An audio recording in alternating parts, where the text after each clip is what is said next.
It is Big Dog Chico.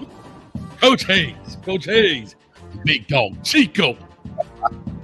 This is the prime debate, ladies and gentlemen. Tell them how we about to come. Huh? Somebody about to get these body blows, cuz. He all happy to say he got some up his sleeve. What's up with your sleeve, Coach Hayes? Man, I'm feeling good, baby.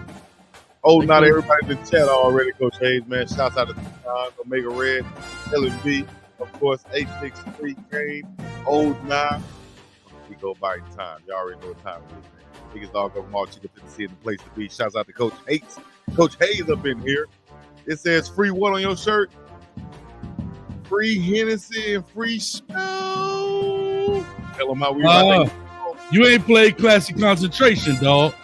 You know what Classic Concentration is? Free you? Free. What is that? Alcohol or cognac or something? I can't say what it is. Free smoke. I know what it said. Oh, free Cavassier smoke. Come on, baby. Free Cavassier smoke.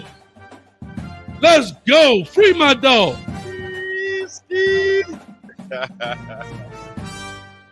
Man, that's all I'm saying. I ain't wild. I'm for real. I'm here to support them boys.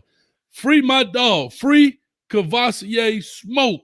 Let me get a thumbs up in the chat if you want a free Cavassier smoke, baby. Matter of fact, y'all go tag him right now. Tell him to tune in, call in, whatever. Free my dog, Cavassier smoke in the building, man. Let my dog run that thing and ride out.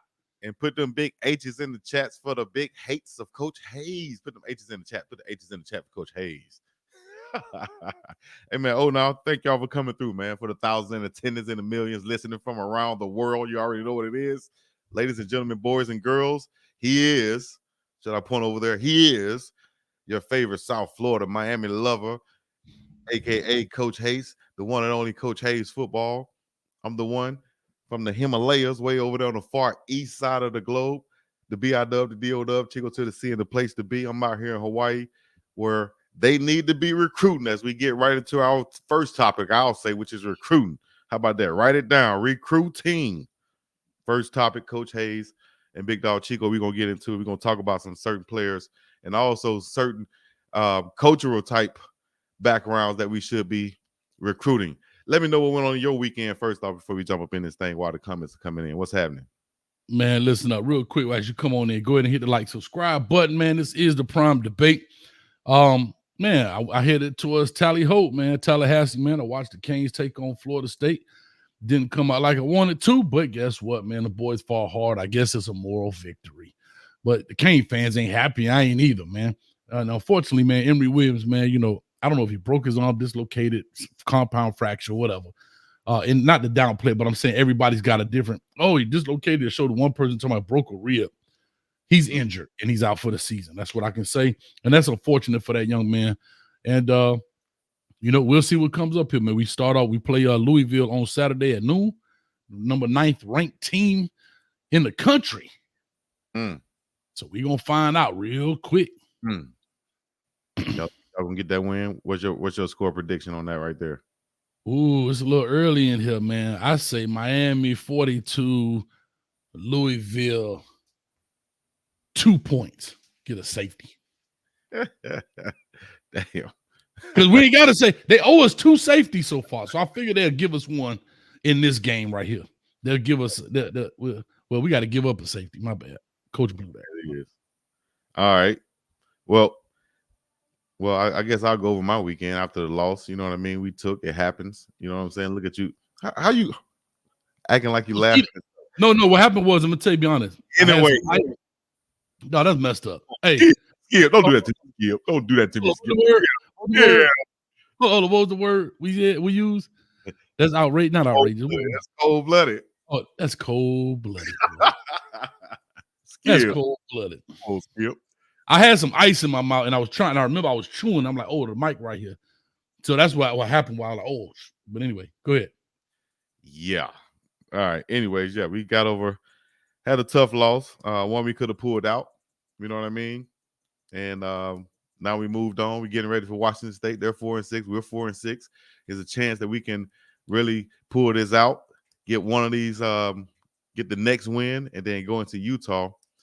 Anything can happen. And that's all I'm saying.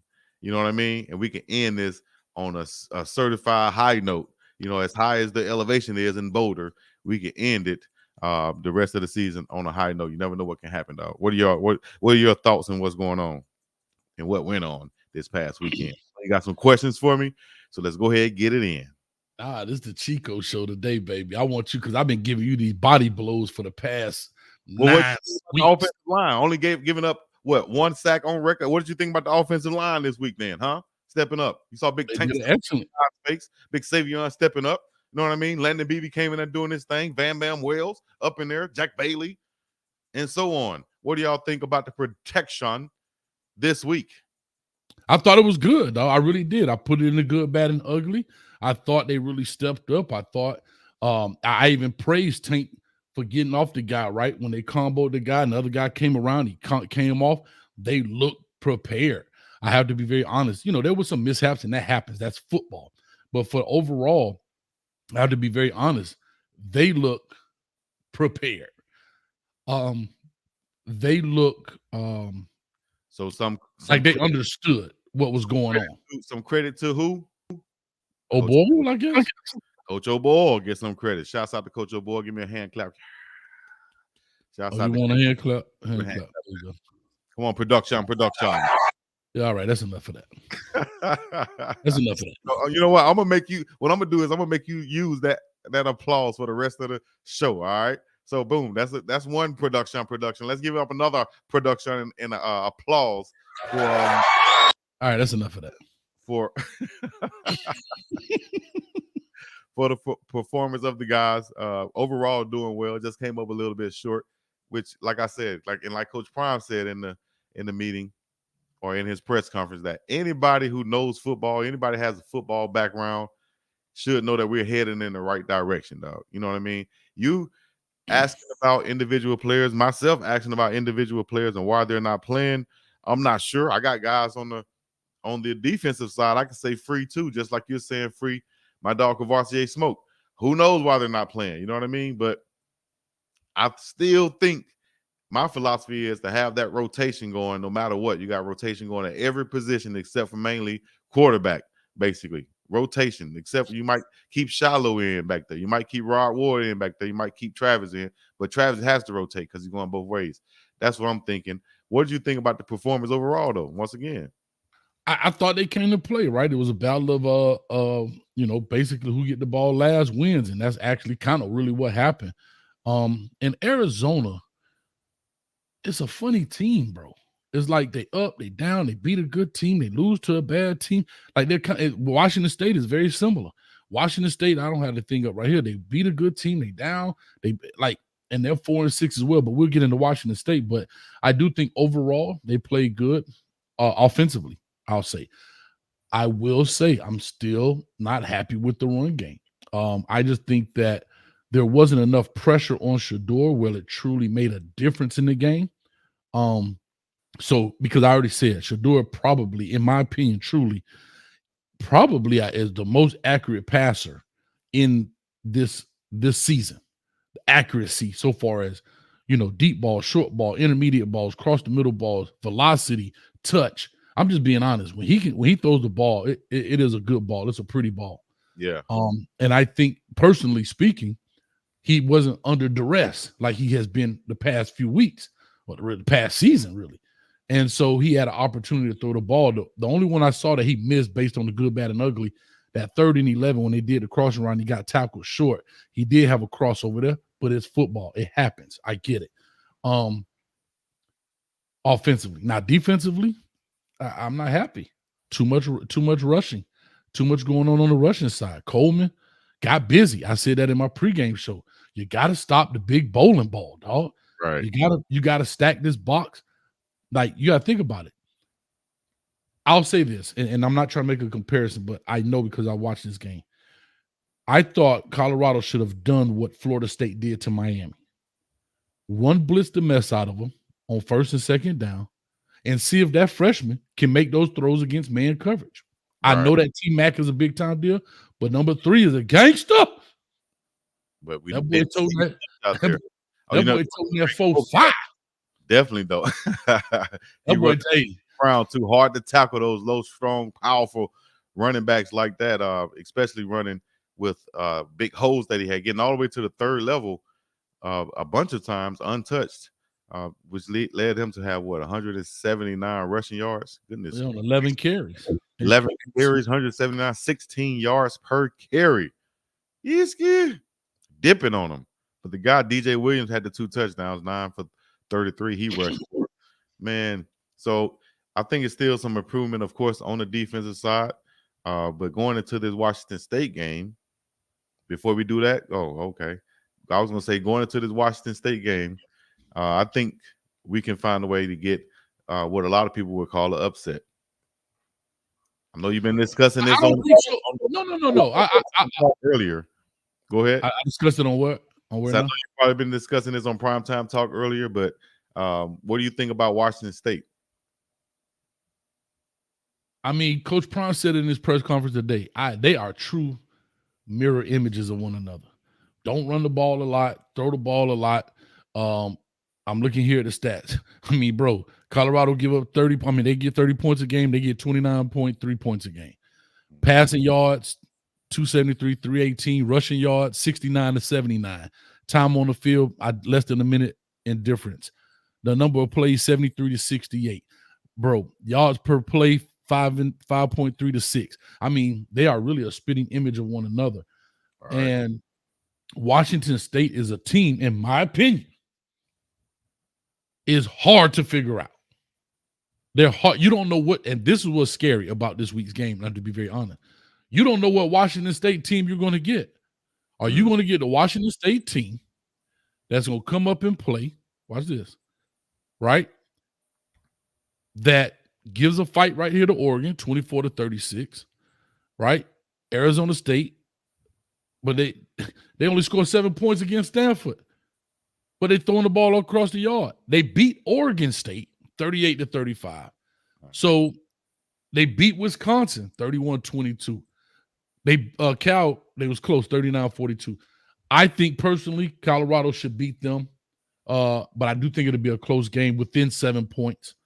No more than that, maybe another field goal deal, because I think that Shedeur is more accurate with the ball than Cam Ward, but their defense can be a little like, it depends on how they show up, bro. I have to be honest, but I do give a W to Colorado this week. I do. And they have it 63% saying Washington State right now online. Don't forget the game is Friday for everybody out there. Game is Friday, 5:30 p.m. Is that my time or is that the kickoff time? I'm sure that's the kickoff time. There, 10:30 Eastern. 10:30 Eastern. Eastern. So that's 5:30 Pacific time out there on the West Coast. All right, so that'll be 3:30 my time. We'll watch this thing. Good timing for me. And I think 5:30. No, 7:30. Cali. They 3 hours back. Okay, so that's 7:30. So it is 5:30 my time then. Yeah, they're 3 hours back. Yeah. All right. Couple questions real quick. Is Deion Sanders up for the Texas A&M job? No, he answered that today. Definitely said. Did he? Hold up, Chico. Oh. Hey, I've been waiting for you to say something. Yeah. I'm tired of playing in the sandbox nights. You didn't answer that question, Chico, but go ahead, finish your point. I'm sorry. Okay. He didn't answer the question? No, he didn't. Okay, what did he say there? What did he say? Maybe I missed the one that you talking about. What did he say there? Because I thought he answered the question. Maybe he answered something else. What did he answer? He gave the same answer that every coach gives. It's in the playbook. He never definitively said no.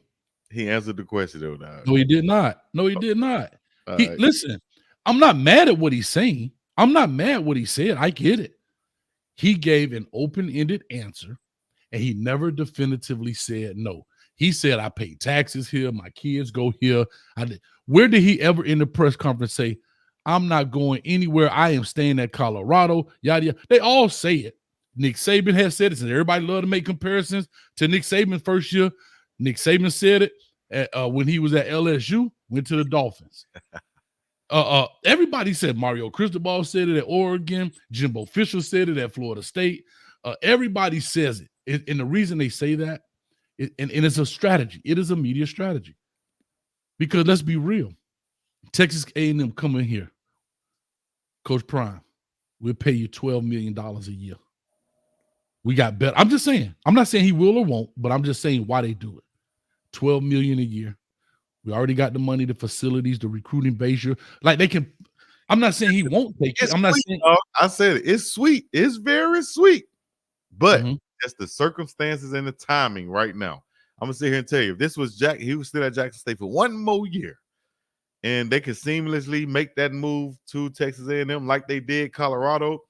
It will be perfect. That almost a match made in heaven, except for the location. I think the location in Boulder is better for Coach Prime than him being in West Texas. Negative. I think so. Now for recruiting, it might, I don't know, but I think it's better for him, his lifestyle, his family, everything to go on right now for him to build that in Colorado. I like that location better for him personally. Texas A&M, man, the big oil money, they could offer whatever to him. They paying $76.8 million to get rid of a guy for him not to go. Just to go, man. You feel me? Just go on, dog. Here, man, take this and go on, man. You ever gave some money away for a dude in the hood getting on your nerves? Hey, man, take this and going on, man. That's what they did to him. Hey, for $77 million, he got to stay getting on my nerves. I ain't giving her that much, dog. They had to have a collective somewhere where they had a meeting, and they're sitting back saying, man, listen, we got $462 million in our safe, our pot. If we put all our money together, we're talking about real money. We got 400 and some million to just say 76 is a drop in the bucket. Yeah, we'll go ahead and we don't want to do it, but we'll still go ahead and take that loss to bring in somebody else. Six. Come on, six. What the hell is Prime doing? Hell, he's wearing a cowboy hat now. Can we bring him over? Coach Prime won't answer directly because he's been getting asked since week one. He done answered the question 50 times. All right, go pull up the video footage. He said that then. Now it's real. Listen. Now it's real. It's real. Before that was all hypothetical. Listen, real quick. You answer this because I don't know. I didn't know. That sounded like the answer he gave when he was at JSU. I'm asking. I don't know. No, that's not correct. He didn't say that like that. He didn't say that like that at JSU. He didn't say that I'm here, dog. I'm staying. I done got, my family. He didn't say like he said what he said about Colorado. It was definitive. He was there in Colorado. So would you agree? So would you agree or disagree that he definitively come out today and say, no, I'm not going to Texas A&M? He didn't say the word no, but look. Okay, enough said. Can Shedeur transfer? You can answer yourself. You're going to say no. Can Shedeur transfer? If he graduates. I don't know how far he is from graduating. Okay. All right. Well, listen. That's it. This is what I'm going to say right here. Hold on. Shiloh's a graduate. Hold on. Shiloh's already graduated. But listen. Shedeur could graduate. Hold on. Shedeur could graduate. And Travis could graduate. Nah, they ain't going to do that. Why not? Why not? Because they got this. They're in the spot right now that they need to be in. And you're already making plenty of money from endorsements. Only change is going to be is we're getting more money lined in our pockets. Will it really affect the recruiting like that? You think so? Do you think so as a recruit? You think so? It'll affect the recruiting for him being from Colorado to Texas A&M. You think a recruit will go to I'll ask you this question. Faster. I'll ask you this question. It depends where they're going. Jimbo Fisher. This had nothing to do with his coaching acumen. Jimbo Fisher is getting within the top 1, 2, 3, 4 classes. So if Coach Prime goes to Texas A&M, think about what I'm saying. If Jimbo Fisher is getting the top 1, 2, 3 classes in the country at Texas A&M, probably primarily due to the amount of greenbacks that are coming through that program, what do you think Coach Prime would do on the recruiting trail with a program that has basically an infinite amount of money? They want to win. They've never really won anything of significance. Listen, it's like this. It's like when you got a chance to date the girls, right? Or in school or something, or if you have a chance to date the boys in school, you know, if you're a woman, right? And then you do your thing, and then you know, you get yourself up kept, and then all of a sudden one of the girls come to you, and the one that comes to you, you don't have to go to her, but when she comes perfectly, right on time. She has all the qualities that you asked for. She might be in a different location that you've never been before. She might be from somewhere that you never knew before, but once you find out and you take, you like, that is a perfect fit for me. And you go all in. You bring your family, your dog, your house, everything. You go all in with her. And then all of a sudden, the baddest chick, one of the baddest chicks, or one of the baddest dudes come out of nowhere after seeing you with. Baddest what? The baddest dude. Hold on. I don't subscribe to that. I don't subscribe to that. You weren't even listening the whole time. I said dudes for the women and women for the men. Come on, Coach, don't subscribe to that. So what if one come and now, you know, now the baddest one, the most popular one out of the school come, right? You know her family got money. You know what I mean? Are you going to leave the one that you're already in love with and you feel like it's a perfect fit to go with the nice, sexy pick? You know, I hope that analogy makes sense for you. I get where you're coming from, but I'll say that. I'm going to give you another side analogy. No. Answer the question first, then we go to your analogy. Okay. But I'm going to tell you why. Leave your love that fits like a glove. Hey, now, you're going to leave your love that fits like a glove. Oh, now. Are you going to go with this? Dre P and this dude in these analogies. Makes sense, though, don't it, Dre P? You can understand what I'm talking about. I'll say this. Yes, I hear what you're saying. However, sometimes you have to make decisions that you feel are not in your best interest, right? For example, you may be in love. I'm gonna use your analogy and I'll go to mine. You may be in love with a young lady. You love everything about her, but you know she's wrong for you.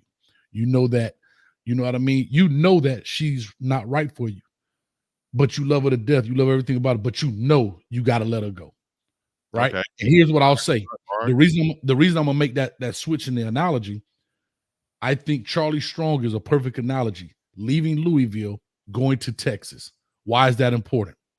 He built Louisville up, changed them from being a basketball school, had brought in flipped Teddy Bridgewater after they fired Randy Shannon from Miami, got him up there, brought 30-some kids from Florida. Boom. Texas offers him the job. Was it a good fit from the beginning? Not necessarily, but he had to take it because of the prestige of Texas. He had to take it because of the amount of money and resources that Texas has. He had to take that job, right? Now, if it turns out great, boom, look at him. If it turns out bad, it is what it is.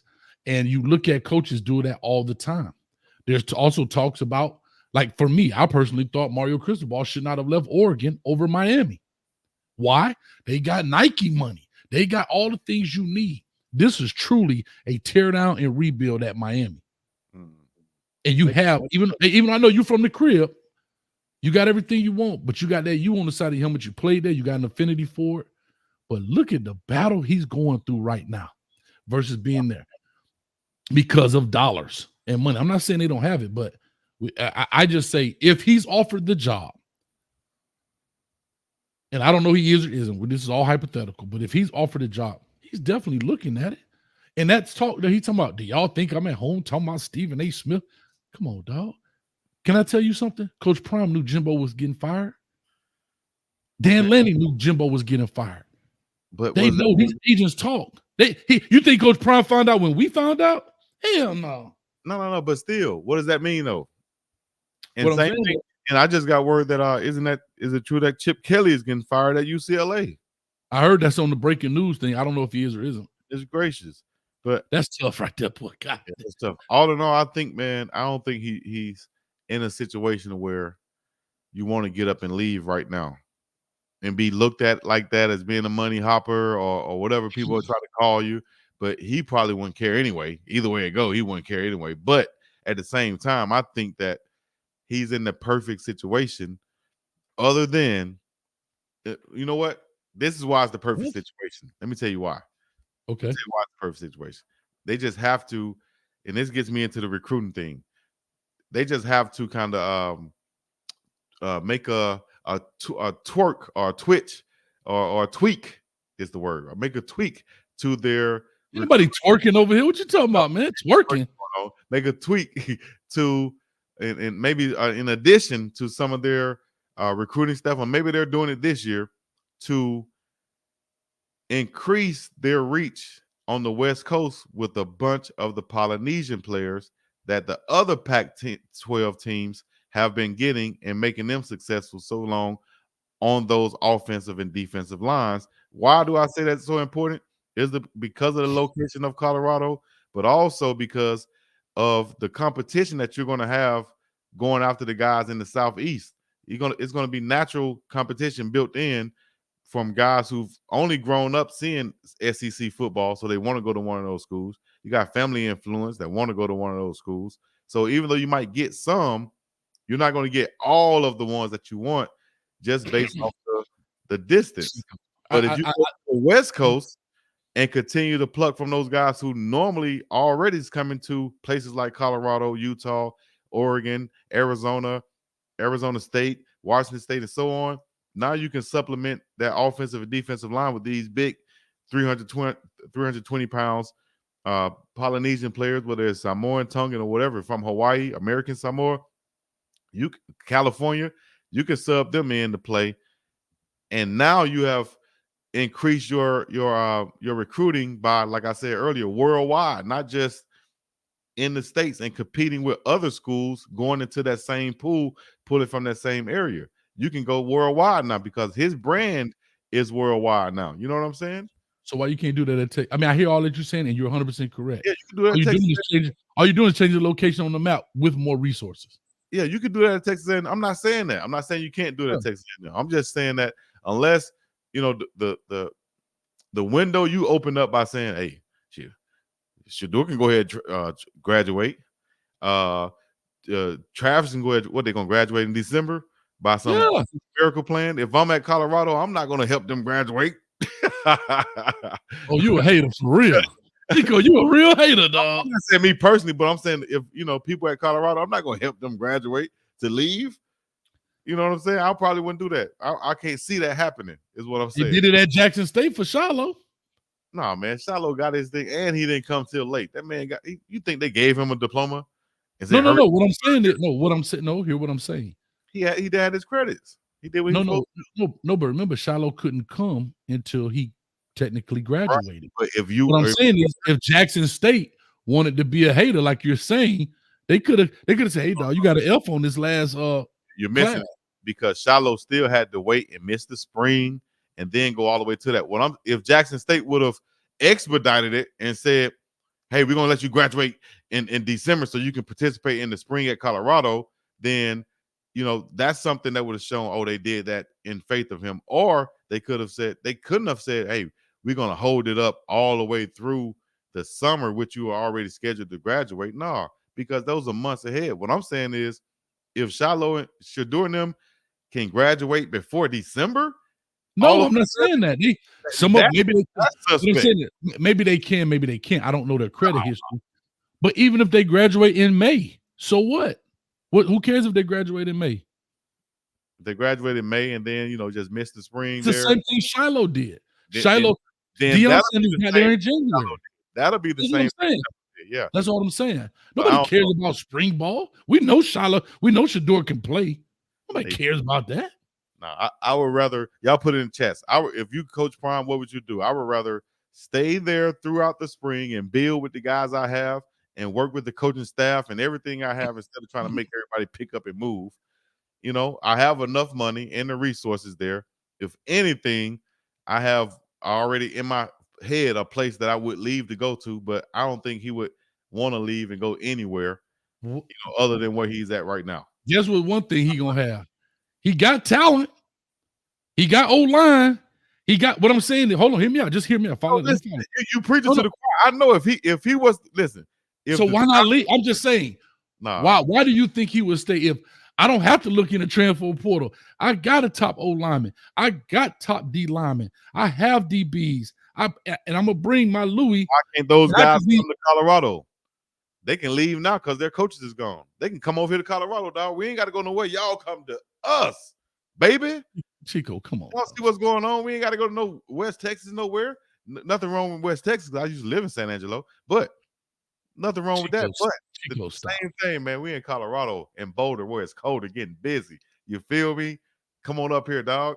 Shamar Stewart, come on up here, dog. Big Walter Nolan, come on up here, dog. Big D tackle from Michigan State, Big Barrel, come on up here, dog. You feel me? It's some players out there. Big Jordan Hernan. I think his last name Hernan from Florida. Come on up here to Boulder, dog, where it's cold and get busy. You feel me? Chico, I think you be practicing this in the mirror. You be in the mirror practicing these answers. That was funny. All right. I'm just saying, are you serious? Instead of what? The coach going to them, you want all those kids to transfer. Come to them, yeah. Okay. What? I'm with you. I'll just say this. For everybody. Why would I come to a program that everybody come here, you know, all y'all got going for y'all is money and you can't get no wins or whatever, but you're trying to buy everything. Nah, forget that. We building up here in Colorado, getting busy. They can come right up to us, dog. Them players, half of them went there probably only because they got paid. They don't really care about, you know, Texas A&M for real. They went there because the cheese. Now that they got the cheese, they can dip out after 2 years. I know Run the Table Sports TV playing. Yeah, I would leave A&M and go play for Prime. Them uniforms ugly anyway. They don't even have female cheerleading. Uniforms ugly anyway. Half of the people don't know your name. We know more people in Colorado than we know over there. Anyway, guess what? Hold up. Your NIL value will go up. I'm not gonna let you ride with that, Chico. Instantly, your NIL value will go up. Guess what you gonna do? Hold up. Guess what you gonna do? And the rest of them, including this guy, we gonna have a Texas A&M prime time talk because I don't want to hear it. Y'all gonna stay with Colorado? You gonna stay with Colorado? If he was to leave it, if Coach Prime leaves Colorado and go to Texas A&M, you still following Colorado football? Where does this question come from? I'm asking you.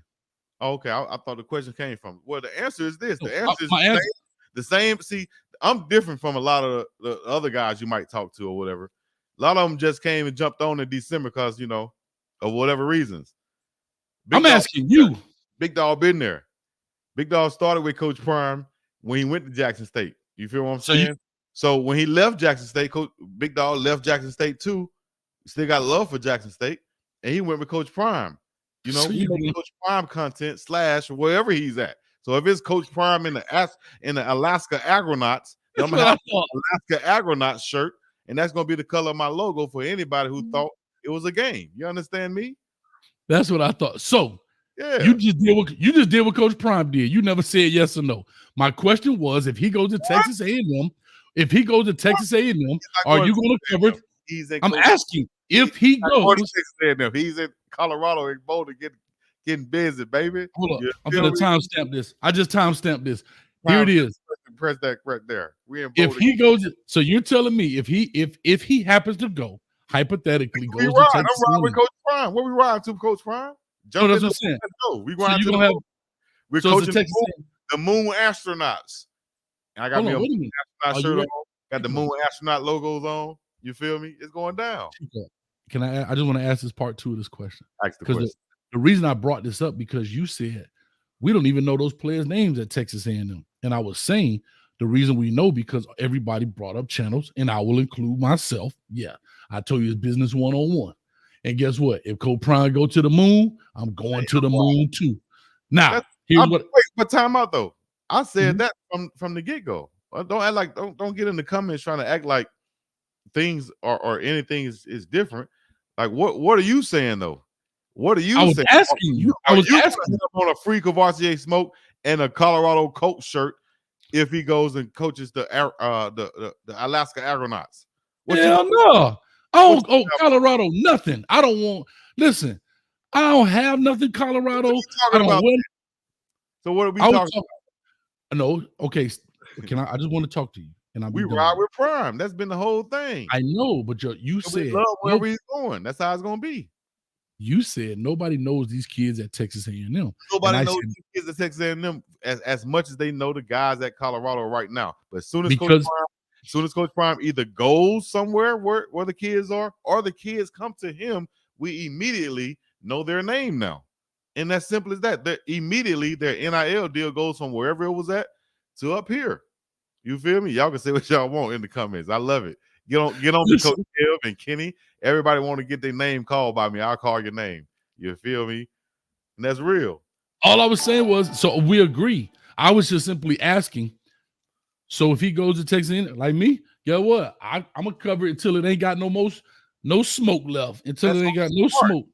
That's only smart. That's business 101. All right, here we go. And I'm just gonna say this last piece. I just got a question.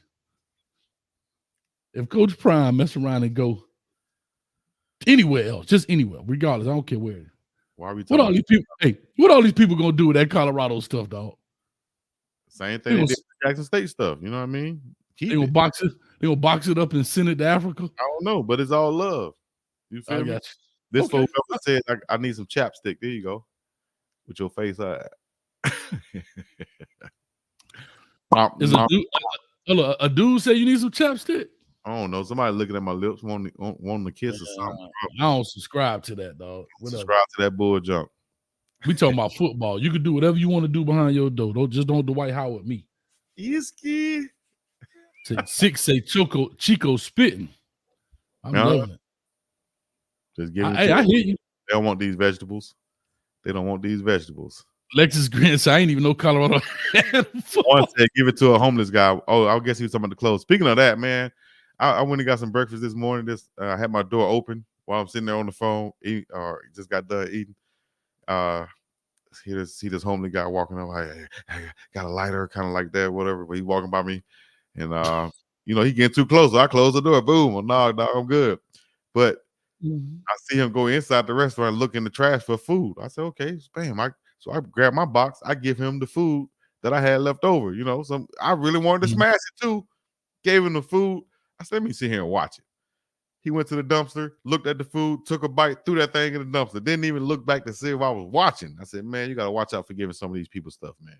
I would have slapped him right in the back of his head, just like that. I would have take it out. I'm just saying, dog. But you know what? To your point, and I know it's we breaking up the show a little bit, but it's cool.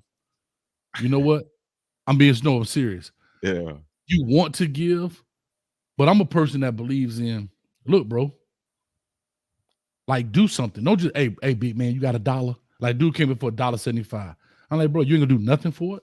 What you gonna do? Mind you, tap dance or something? No, what I'm saying is, I'm gonna be honest. When I'm talking about a hustler spirit, if I'm homeless, I'm like this. Hey, bro, if I make you smile or laugh, dog, it's worth $1.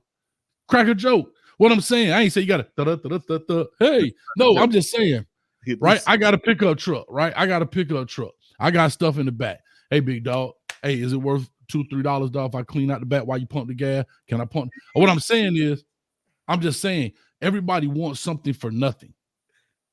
And to me, like I said, no, I'm not with it. Say, big dog, you gotta do something, big dog. What you gonna do for me? Yeah, dog. No, I ain't with that.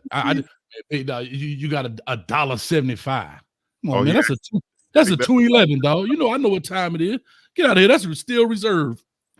211. Get that crap out of here, man. Omega Red, that was almost good. He talking about the dude that liked my food I gave him. He didn't want no spam burgers. Yeah.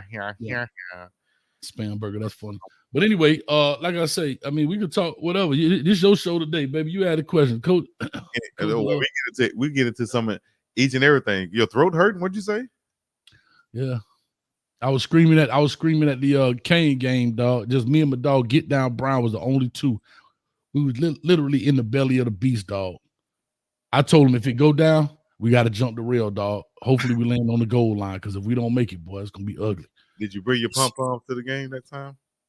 Yeah, I brought that pump to the game. That's what I brought to the game. All times. All right, what we talking about? What you know about that young bleed? Well, watch out, Chico. What? All right. Come out with your hands high. Hey, but look, though, on the recruiting, though, once again, what do you think about that? Because you was about to say something about the recruiting on the West Coast and getting the Polynesian guys. You see some of them going. Miami just got the big boy last year, right? Yeah, but they played at IMG. And again, to your point, but here's the thing, to your point, this is why coaches don't have to stay. It is now national recruiting. It is not regional like it was, right? National recruiting. Friends of mine would go, those guys are from the West Coast. I don't know if they're from California. I mean, I know they're their heritage, and I know where they're from, but I'm talking about where they live. Right. Right? You go look at my man Riley Williams. He's from the state of Washington. Okay. You got a guy from Minnesota on our team. So what I'm saying is, the beautiful thing is Coach Prime has already made those contacts and connect maybe with those coaches on that side, right? And so the reason I'm bringing up Texas A&M, if that was the case, I don't think staying at Colorado so I can get just some California kids is a reason to stay at Colorado. Because first of all, let's call it what it is. You're in the heart of one of these schools, which is Florida, Texas, right? We're talking about the heart of recruiting. The state of Florida, the state of Texas, Georgia is huge now. I'm not saying California doesn't have players, don't get me wrong. But I think there's a reason the SEC within itself is so potent because the amount of ammunition that comes out of that region, right? I'm not saying they don't have players everywhere, but the amount of ammunition that comes out of that region. And that's making my point. The amount of ammunition that's coming out of that region. So you're coming into that region to pick and try to pull from it. Naturally, you're not going to get as much as. What do you mean try? That's Coach Prime. He don't have to try. He got a gold jacket he ain't buy. When he go walk in your living room, they got to try to keep it from him. In them bars. Bars. He got a gold jacket he ain't buy.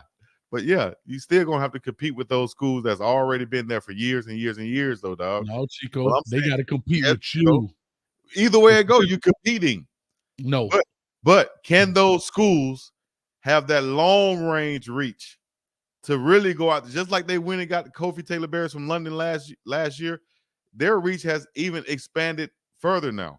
I think they can continue to go. Bro, everybody gets somebody. Florida State got a dude from Germany. That's if they go there. That's if they go there and recruit and have the ways and means and resources to go there. Florida State, yeah, they can go to Germany. They're right there on the West Coast. I think Coach Prime can go to Germany, American Samoa. Actually, a lot of these schools can, long as they're a national brand. But what Coach Prime is doing, I think they need, or what I think they should do, is kind of concentrate on that to bring in those guys and say, hey, we're playing against all of these Polynesian guys. We got to have some to go against them too, because we're not going to have all of the Southern guys come through and be able to come play for us, because we're going to be competing with the Alabamas, Georgia, Floridas. Just inherently, it's going to happen. Bro, look what Coach Prime did at Colorado. How many Florida guys he got on his team? They went right past Texas A&M. What I'm saying is, if he was he would have gotten. If he was down there closer to Florida, I think he would have gotten more Florida guys. So that's why he would go to Texas A&M. But case closed. Move on. The point that he's not going to Texas A&M means that he needs to just switch up the recruiting. Since you're not going to down south to one of those SEC schools, I think you need to just try to switch up some of the focus instead of just being down south, because everybody you're competing against aren't just from down south. If that was the case, then we'll be beating all the guys just because we got guys from the south and they're from the west, and we're just better in the south of playing football. That's not true. Everybody plays football now, West Coast, East Coast, everywhere. We might have more players, but we can start plucking some of the guys that Utah and such are getting. Carolina J Hood says Prime already said he's not going nowhere. And Carolina, J Hood. I understand, and I'm not saying he is going or he isn't. All I want you guys to be prepared for. Just hear me out. And Chico, on an honest note, I know we have a debate show.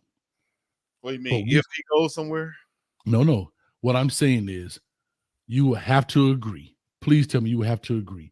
The statement he made was straight in line with all coach speak when it comes about other programs. I can sit up here and play a multitude of videos. There are a plethora of coaches that have said that same type of very vague statement about all the stuff around the perimeter about, yeah, man, I mean, my daughter's here. I moved here. I got a house here. My focus is right here. They have everything I want. And guess what? At 11:10 p.m. at the private airport, there goes the G5. We've seen that multiple times. I don't remember one time him saying at Jackson State we have everything we want here. We have. I didn't say that. I'm talking about right. I said the statement about coaches in general. So you can't compare it to Jackson State.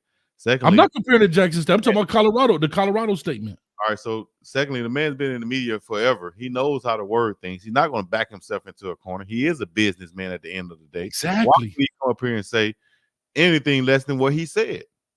because he knows that based on the situation, there's always a possibility that I may dip. We all know that. Always a possibility that everybody is business. It is business. Exactly. And But that's all.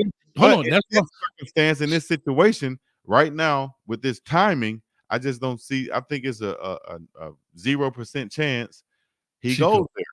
I'm with you. But I said the same thing about Mario Cristobal. I thought he was gonna stay at Oregon. I was like, bro, why would you come? I know you love Miami. He played for the crib. I was like, bro, you got Nike money. Bro, we paying. Think about it. At this time, Mario Manny Diaz was getting $3 million. He had to not even. He was getting like $2.5 million. Like, why would you have to do all this? Blah blah blah. Like, when everybody and most of you guys may not have been at the facility, but our facilities, even though they're putting new stuff in, it's 20 years old. I've been to Tennessee. The stuff Miami's getting today, Tennessee had 20 years ago. So all I was saying was, as a coach, why would you leave it? I get it. Everybody loves their alma mater. But he left, and I was dead wrong. So I'm just simply saying, to your point, you're 100% right.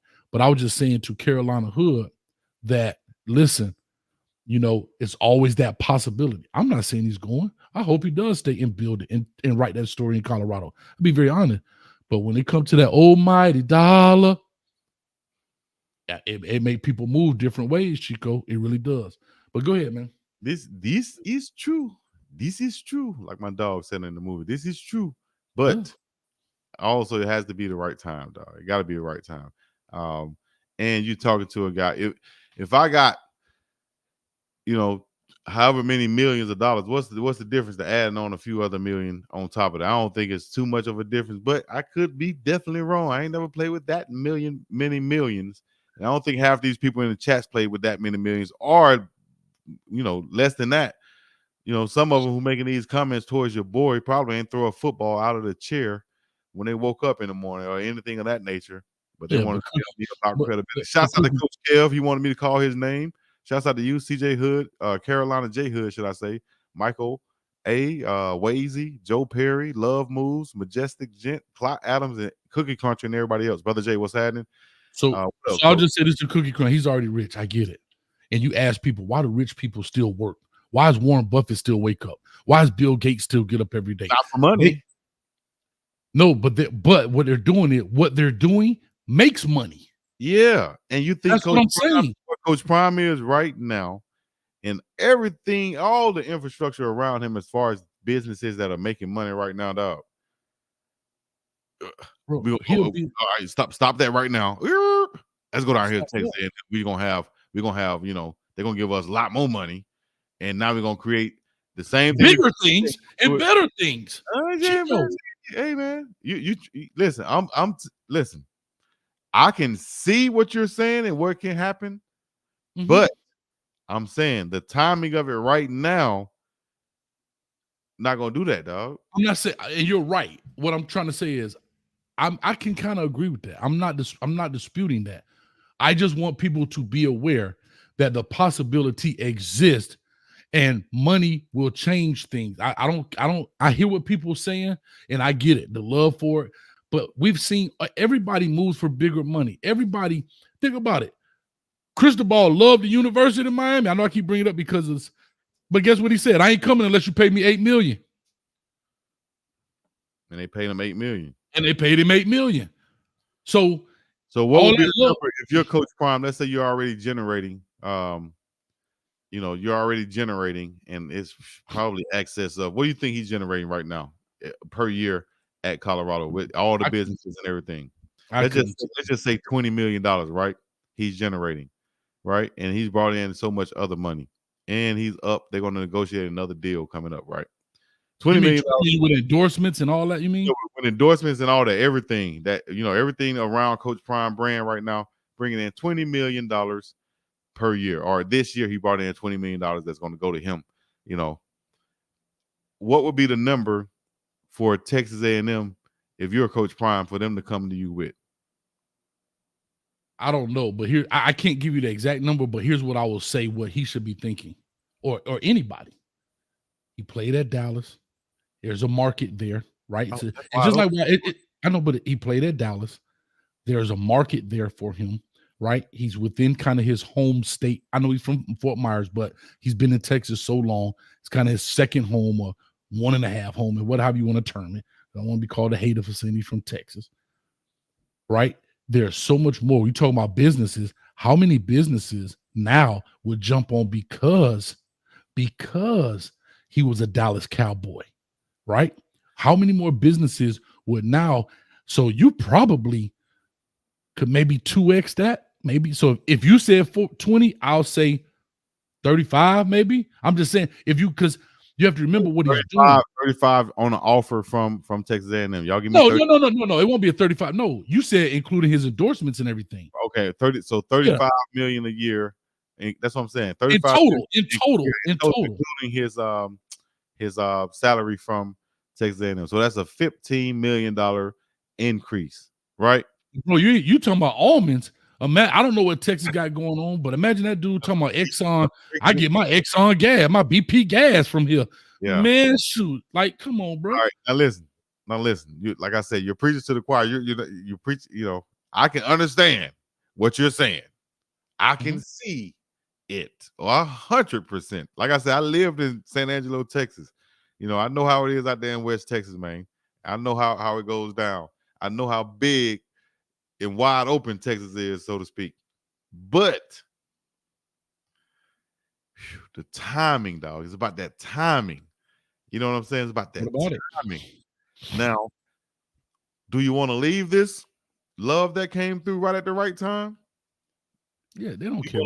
Do you want to look at her and say, she just elevated me so I can really get to, that popular girl who has all the background and all the resources and right there in my backyard, already has guys sitting right there, but my kids can't come right now, dog. Or can they? Is there any way my kids can come? Now that would be the deciding factor. All that other stuff you talking about, all that other stuff, you can throw that out the window. Now, if Shiloh, Shador, and Travis can't come, then he will stay. That's worth $15 million. He'll stay in Colorado. But all that, that's love for Colorado. No, that's nah, man. That right there.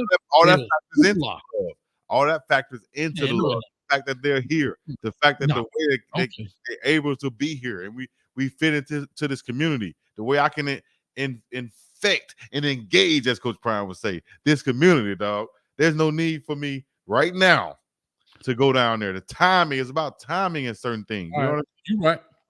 You're right. If his kids can't go, I don't think there's no chance. And he can't go. No, I don't think no money will take him there. Okay. Let me know what y'all think in the comments. Goodness gracious, that would be big time money if Coach Prime with that. Could y'all imagine the endorsements with all type of stuff he'll be selling in Texas? Right there at the crib. He'll really be wearing that cowboy hat then. He's selling almonds. This dude right here be selling the steaks for us over, man. Selling those briskets. You know what I mean? Come on, man. This dude have all kind of companies. It could be huge. And actually business would be to actually rebrand everything you did in Colorado. Just do it again in Texas A&M. And that's just reselling something. That's repackaging it again. But that's it. Timing. Right now, I don't think. If you call them timing the kids, then okay, I agree with you. But I'm calling it kids only. I don't care about if it's summer, winter, spring, or fall. Kids. If his kids can't go, then he ain't going. But if his kids can go and they can map it out and say he's graduating on this day, he's graduating on that day, and Travis is graduating on that day, guess what? In the money, right? Holla. But we talked about this long enough, if you don't mind, but we could talk forever. We talk about hypotheticals, having fun with it. But I'm finna put you in this body bag as soon as you come up with some new questions. You about to get this work. What do you think you're gonna body bag me on, sir? Whatever your next question is, I'm finna get it to you. I see your coat guys out there in the chats. What do Free you think? Cavassier smoke. Free Cavassier smoke. What do you think? Free Cavassier smoke. What do you think Cavassier Smoke next move should be, and how should they deal with him? If let's say he's fully healthy and ready to play, Cavassier Smoke. Yeah, for one reason, why do you think he hasn't been playing? For two, I don't know. I have no clue. How would you get him to play? Put him in the game. This ain't hard. What do you mean how to get him to play? You asked me, this is what I'm talking about, put you in the body bag, dog. You asked me 2 questions that are very simple. 1, how do you get him to play? Put him in the game. 2, why is he not playing? I don't know. Coach Prime called him a dog. Give me something. I don't know. I don't know. Coach Prime called him a dog in the press conference. They asked about him. Man, he's a dog. He's a this. He's a that. Haven't heard anything else about him. Right? Why is he not playing? He'll put him in the game. Alton McCaskill goes in and says, hey, coach, I want a red shirt. So that should automatically elevate you up the depth chart 1 spot.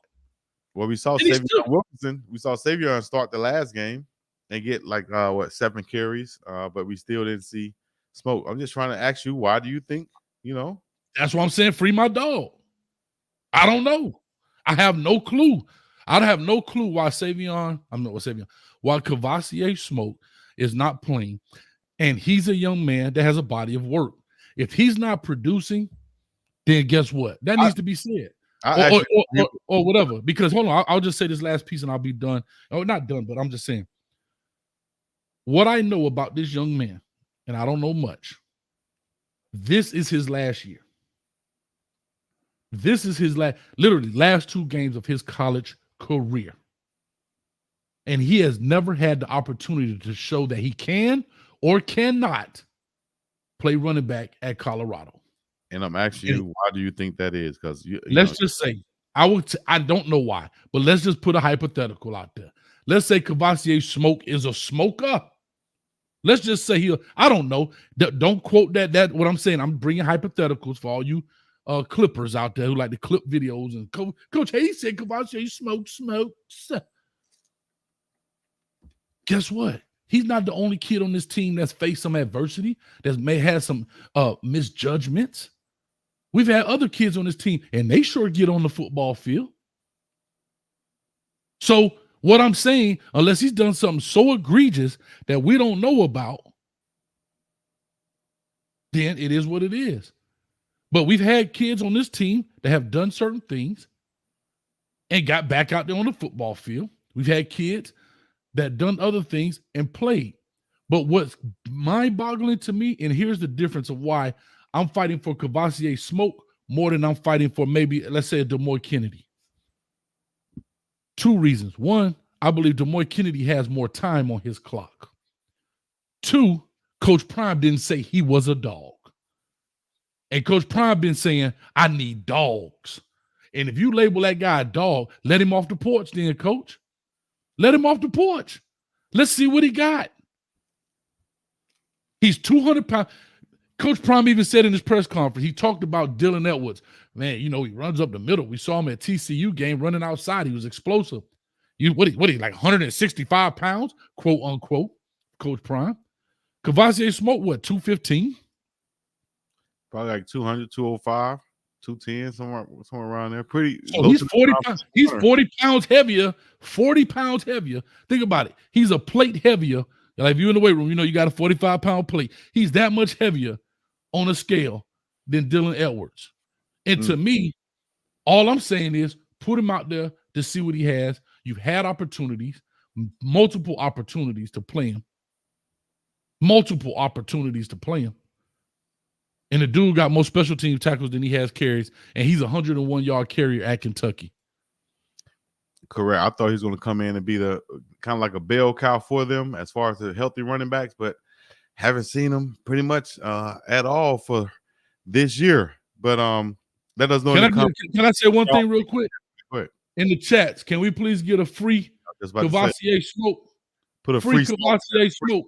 Free K Smoke. Free K Smoke in the chat. Free K Smoke in the chat for Coach Hayes. If y'all want to see that, let me know. Also, we talked about Demoy Kennedy on the defensive side of the ball. We've been seeing a lot from the linebackers. Levante Bentley starting at middle linebacker. Also, Trevor Woods at linebacker. We saw him get a lot of praise from Cameron Simon-Craig today, talking about how Trevor Woods is like the brains of the defense, very smart out there, and putting a lot of guys in position. What do you think about the linebacker positions, rotation? Is there anybody else you would rather see? What do you think about the production from those guys? Here's another thing. I again, a lot of those guys I see like Ham, and I see those guys. I know why Trevor Woods is on the football field. See, a lot of people don't like Trevor Woods. I listen to the other chats and the other shows and while I'm in here working, and I get it. Let them know. Break it down to them. Let them know. Break it down the difference of pass and run defense. It's such and such. Why the man on the field? No, I'm telling you straight up. I'm telling you. He's cerebral. He understands the game. How do you go from safety to linebacker? Two different worlds. Right. It's still the fundamentals of run tackling, right? But it's two different worlds. He understands where everybody probably belongs on the field. Now, does that make him a great player? Not necessarily. We see some guys whose mental supersedes a person's physical. Right. I'm only, again, speculating. Cavassier Smoke, 4.3 speed, I heard. He big, he 215, whatever, but he may not understand the concepts. I don't know. But that's still not an excuse. I would find it hard to believe, hard to see that Cavassier Smoke, who's been playing football, college football forever, would be hard to pick up any schemes. I can see him maybe go out there making a mistake and then put him in the doghouse or something. But just understanding it, no, I can't. So then, why is he not playing? Why? So how does he lose his spot to Trevor Woods, who was a safety? What you talking about, Cavassier Smoke or no?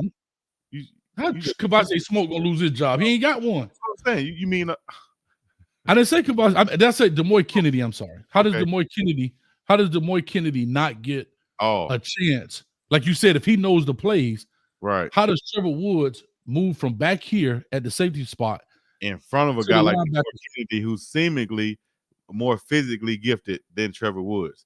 Great question. I have no idea. At least, no, I'm not gonna take that, Chico. Listen, let me say this. At least I would. Of course, I'll tell you why.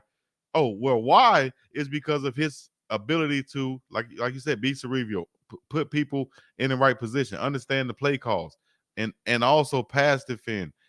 By him being a safety, he should be able to cover the guys out of the backfield better, drop in coverage better, and also cover the tight ends better in those crossing routes. Apparently, they don't feel like the other guys can do it because I would be subbing in at least rotationally Demoy Kennedy and probably Ham and a couple of other Juju Mitchell. I would be subbing them in during run downs or down and distance based off what it is. Because if Trevor is good at this one thing mainly that you put him in for, then put him in those positions to execute those things rather than being in the game on goal line. You got Trevor Woods out there. Why you got Trevor Woods out there on goal line? You feel me? Unless you're telling him you got the tight end on one-on-one. I would put Demoy Kennedy in on that. Bigger linebacker, more physical. He's not learning the position on the fly. He's used to taking on those blocks. That's what Charles Kelly. That's probably why you're 125th in defense. Well, they've also had a lot of turnovers and takeaways, but why can't they be number one as Coach Kelly asked today? Why can't we be number one? Why can't we be number one? Coach Kelly, in my opinion, I think they can find a way to be number one, but we got to sub in guys. We have to sub in and rotate guys so they can be fresh and they can be number one. We got a lot of dogs on the sideline that's not getting a chance to play. It has to be something they're showing at practice or not showing at practice, or the stubbornness to sub them in. I'll be subbing them in. I see. Let me see who got their hand up back there in the back. You back there with the free Cavassier Smoke shirt on. What do you have to say, sir? Looking like here's the phone. Here's what I'll say. Coaches talk in cliches. I want people to understand that. Coach speak is just what it is. Coach speak. That was a way to try to motivate those guys to elevate their play. Coach Charles Kelly knows right now, athletically and talent-wise, they're not there yet. That's a way to motivate. That's first. Second thing is, there's a big fundamental problem right now as I look at Colorado's defense. They don't know how to fit the run. You constantly getting two guys in one gap. You're constantly getting two guys out of place. You got guys chasing their own color. What does that mean? If I got a guy running right here with a gray jersey, I can't chase him in pursuit angles. There are a lot of fundamental things right now from a run standpoint that is deficient at Colorado. That's just what it is. Better talent can help that, yeah. Yeah, but if you also know where to go, Oh, right? on the field. Okay. Because I tell people this all the time. Talent erases a lot of mistakes, bro. Can I Right. tell you this? When I first started coaching, in my very first play call, I was wrong as I could all get out. But I had a dude that ran a 4-3 off the edge. I had a 6-3 corner, and they erased my mistake. And I looked like a great dude. I looked like I knew what I was doing. Man, I was shaking like uh, in church, if you know what I'm saying, bro. Because it's just what it is. As I did it more and more and more and more, you learn and you get comfortable, like anything, right? And so I say that to say this: talent is the ultimate eraser when it comes to football. I think everybody can agree to that. And so that's But what I'm saying. Why not put the more physically talented guy out there and give them a chance at least? My thing is this though, just subbing and keeping your guys fresh. Even if you're playing PlayStation, you see the energy level go down, you're gonna sub in a guy. There's no way I'm watching a football game and I'm seeing my guys out there on the field and they're going through a game, a long drive, and I still got two guys who's been in there every drive. That's just me. I'm subbing them in and out, in and out. That's my philosophy. I get you. I just want to bring up one point about tired. Go ahead. Go ahead. You got 1 minute. Go ahead. You on the line, Coach Hayes. Go. No problem. I've been to probably over 1,000 football games. The TV timeouts are a joke. The TV timeout, 3 minutes and 5 seconds. Shout out to the 305. That's for the advertisers. I know, but what I'm saying is there's no way in the world a Power 5 athlete should be tired.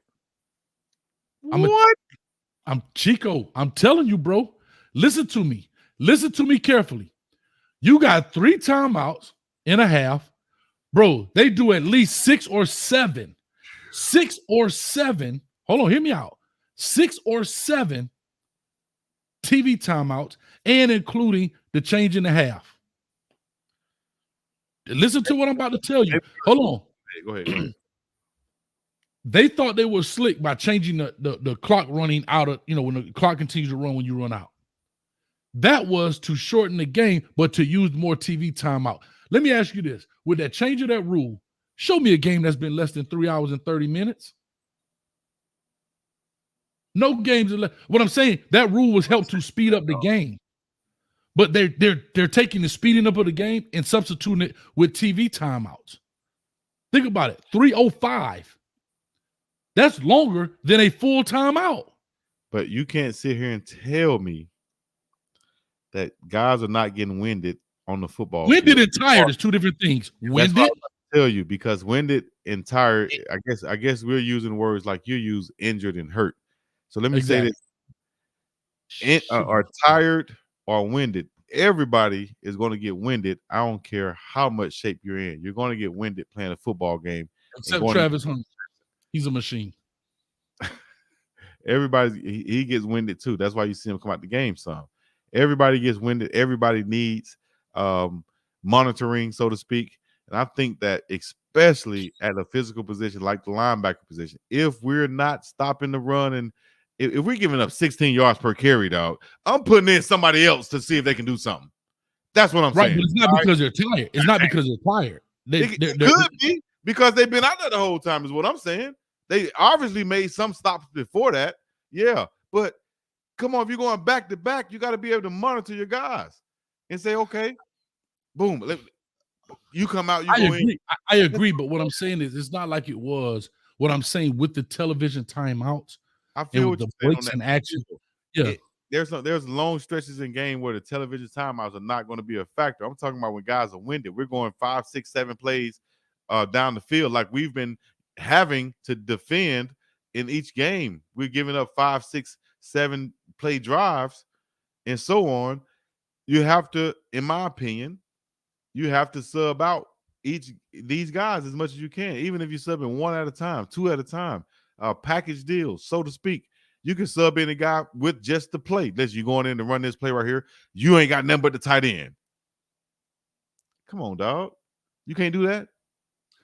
Yes, Chico. I'm not saying you shouldn't sub a guy. What I was just simply saying that the tired element is not as big as a factor as it used to be back in the day without television timeouts. That's all I'm saying.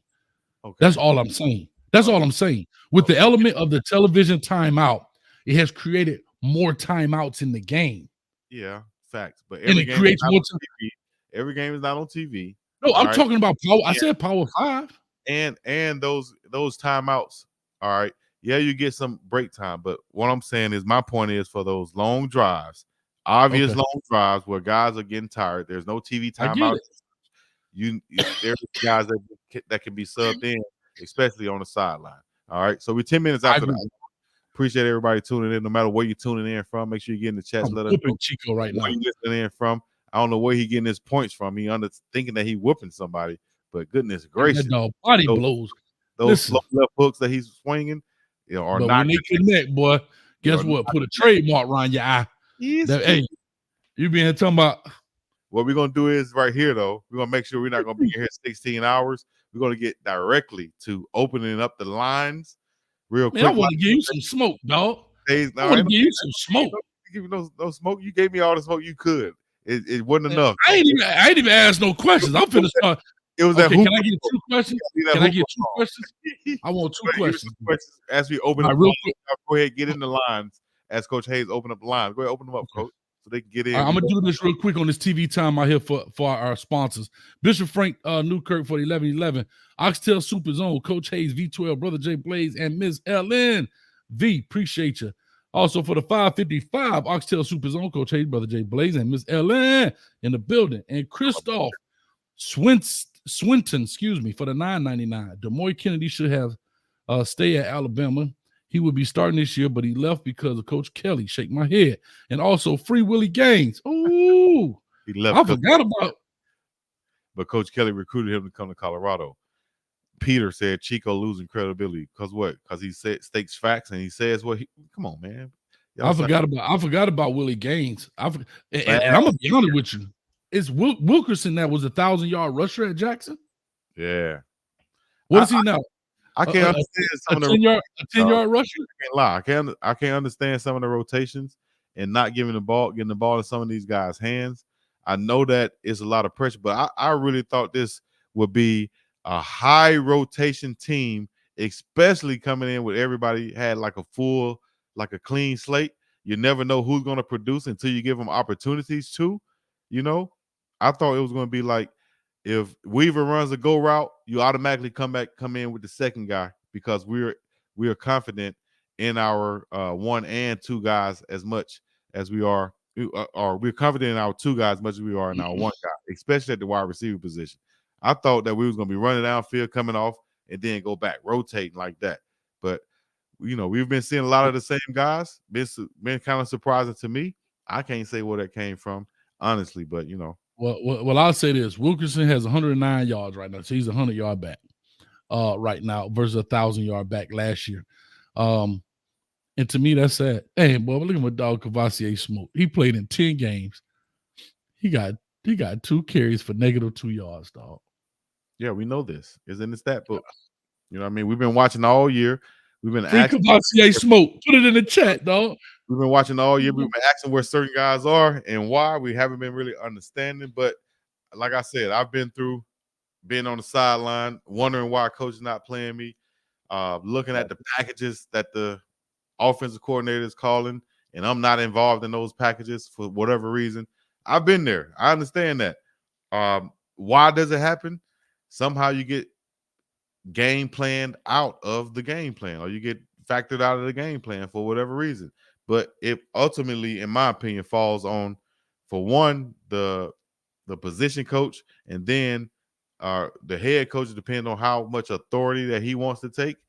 He's going to ride with the position coach, or he can overturn that and say, I want to see Cavassier Smoke or somebody else, And so I'll say this last piece as we let the phone line come in. 862-799-9956. Call on in. Let us know if I'm whooping up on Chico in this debate. I'm actually taking it light on him today. Coach feeling a little bit under the weather, but I could power up if I need to. Because I'm going to answer these 2 questions while we get this thing. Huh? What's wrong with you? Why are you feeling under the weather? I'm a little under the weather. Why? What's wrong? The throat hurt a little bit. Hey, yo, Paul, B. You laughing mighty hard, dog. You like you about to fall out that chuck, huh? Why you laughing so hard, man? He's talking about his. Because I've been over here yelling for Cavassier Smoke. Free my dog. Free my dog. Man, stop playing with my boy, man. Shouts out Anyway, to Smoke from the Wetumpka, Montgomery, Alabama area, right up in that way. I know he's a dog by nature. You so feel here's what I want to say. There's two things. Here's your I other heard what question. you said. Now here go my two questions. I'm waiting for it to come in. So guys, start spamming up the chat. Isn't that what they say? Spam up the chat. Free Cavassier Smoke in the chat. Call in. Load the line up. Here we go.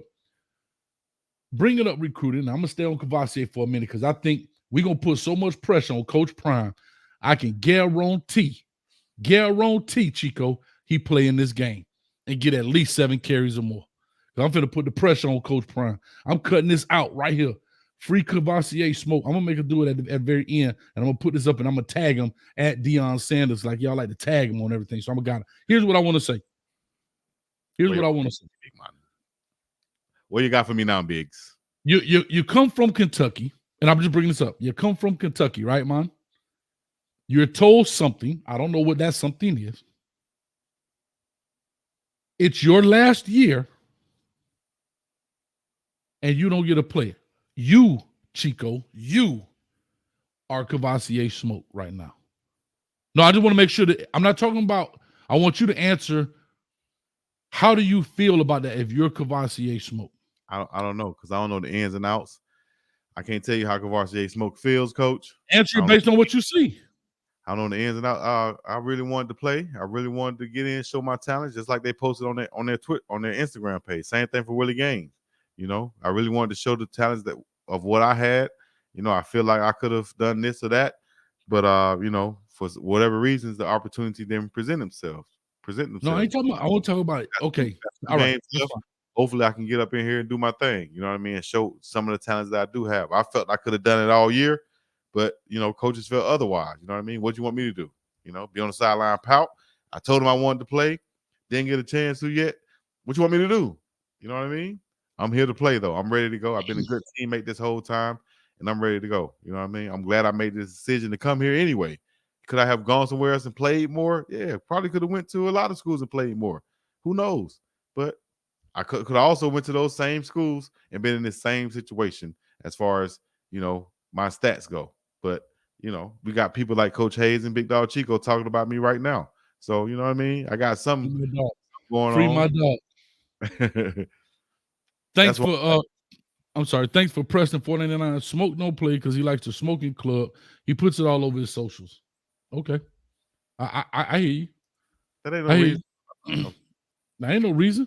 We got people out there allegedly doing 95 and go start. and here, boy. And if y'all think he the only one that don't have cloudy piss, y'all wrong. I don't care what nobody say. Why should somebody have cloudy piss in a place where it's legal? What are you talking about? Cloudy piss from what? It's legal. What are you talking about? It's illegal for the NCAA. So based on your thing, is the NCAA testing for this? Yes, like they did back when I played. Yes, I don't know nothing about that.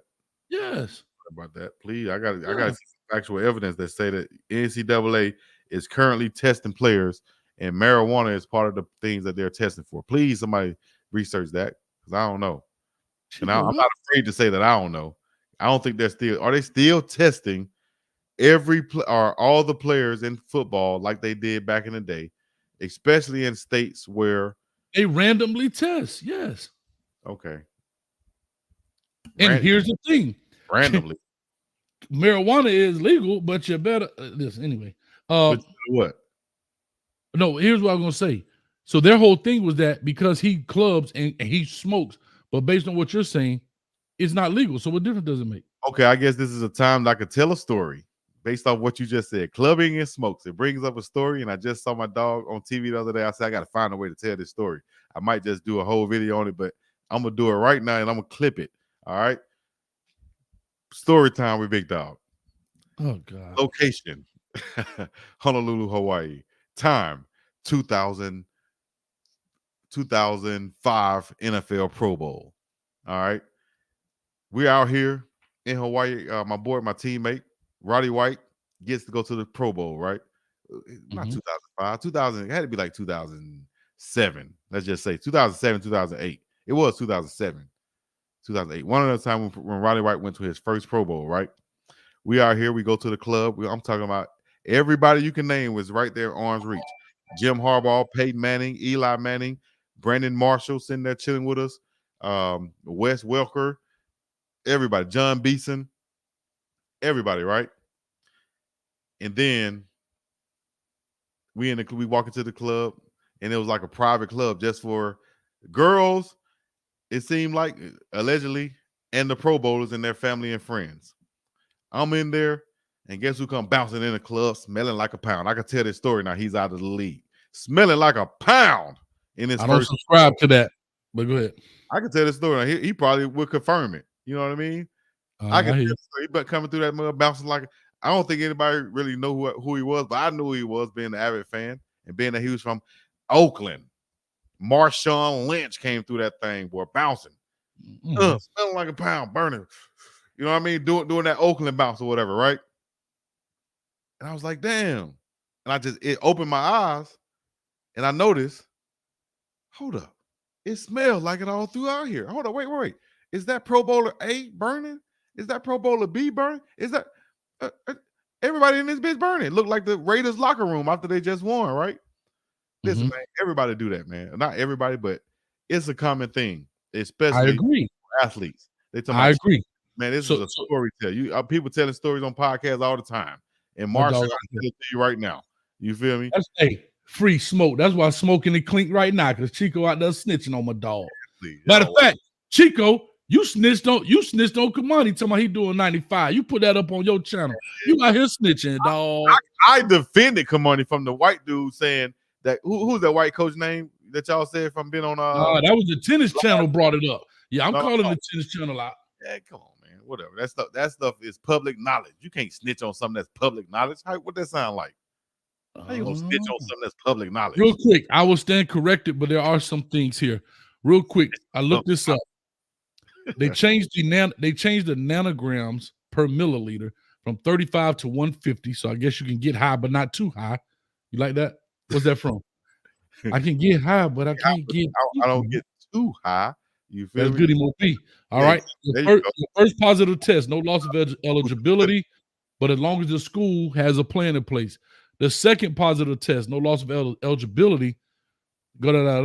However, you must be withheld from 25% of regular season contests. All right. The third offense, no loss of eligibility, but you must be held from 50% of regular season contests if they were not compliant with the previous I mean, that's a real summary of it. All right. So I just want to say that. Anyway, informer and whatever. You can call it once. Boy, Chico dropped the doodle down. Informer. First of all, you can't snitch. What they call it? Statutes of limitations. That was back in 2008. Yeah. All right. Oh, weed. All right. So here's what I'll say. Here's what I'll say. As we go ahead and open up the phone line. So Miss G said, "Coach went da da da da da on us." I ain't know the words, Miss G. Leave me alone. I'm sorry. Da da da da da. But okay, boom boom down.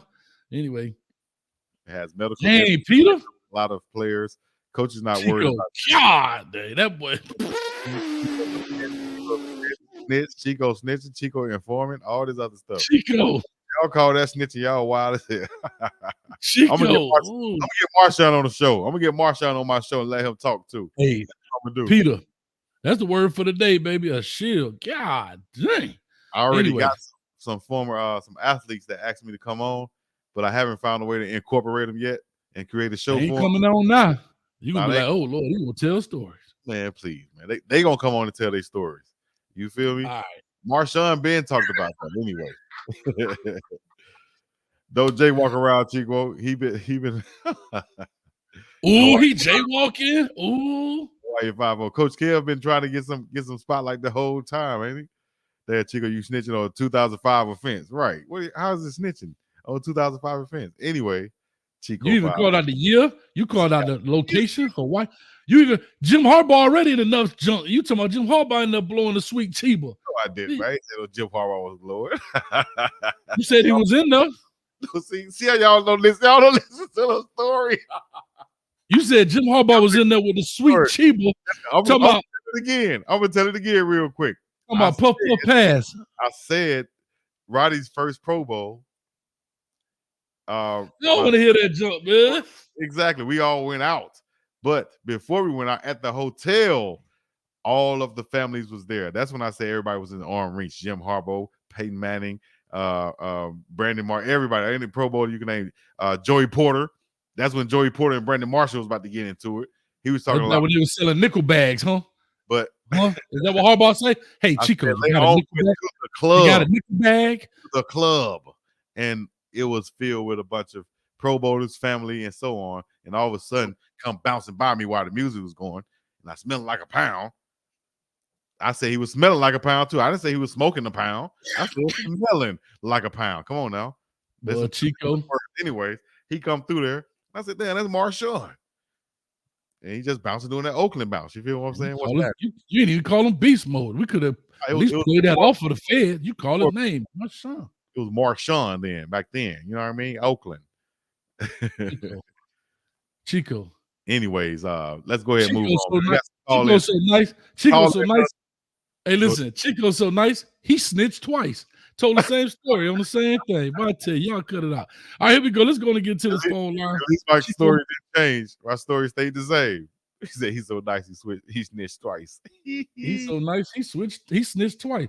Real big shout out, man.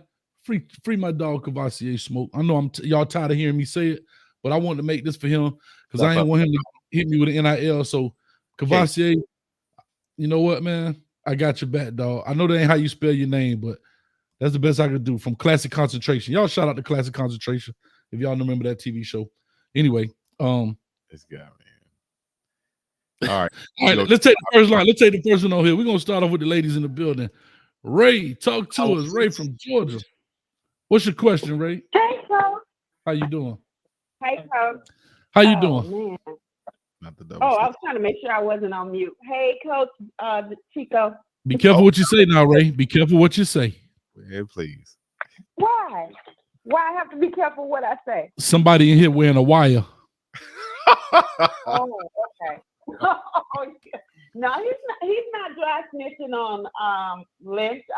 He was on what was it, Shannon's Club Shay Shay? Doing what? Cannabis company and everything. So he smoked. That's why I said I held on to the story for that long. But anyways, go ahead. Sorry about that. Thank you, Ray. Okay. Back to when you were talking about the Texas A&M and Deion going there. Coach Hayes, have you thought about this? Mm-hmm. I don't think Deion would be a good fit for Texas A&M.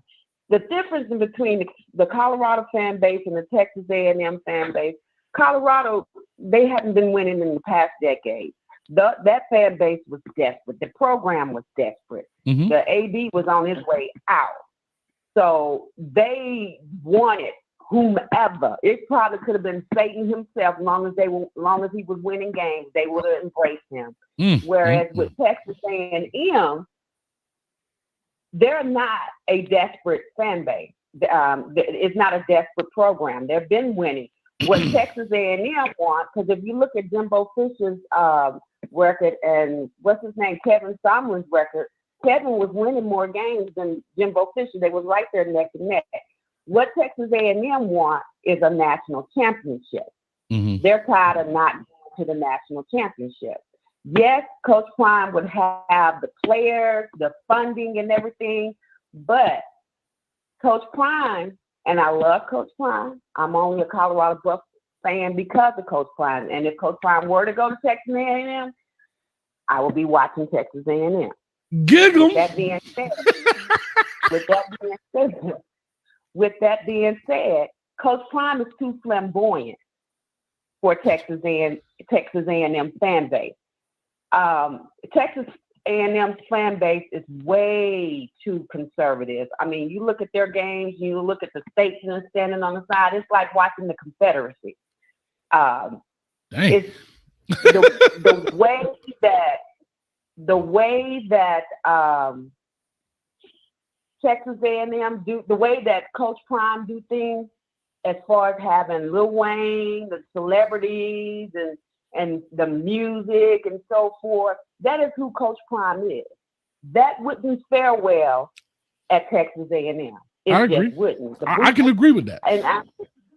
And I think they may. I don't even think they're considering him. But if they were, that would be something in the contract. We don't allow this. We don't want this.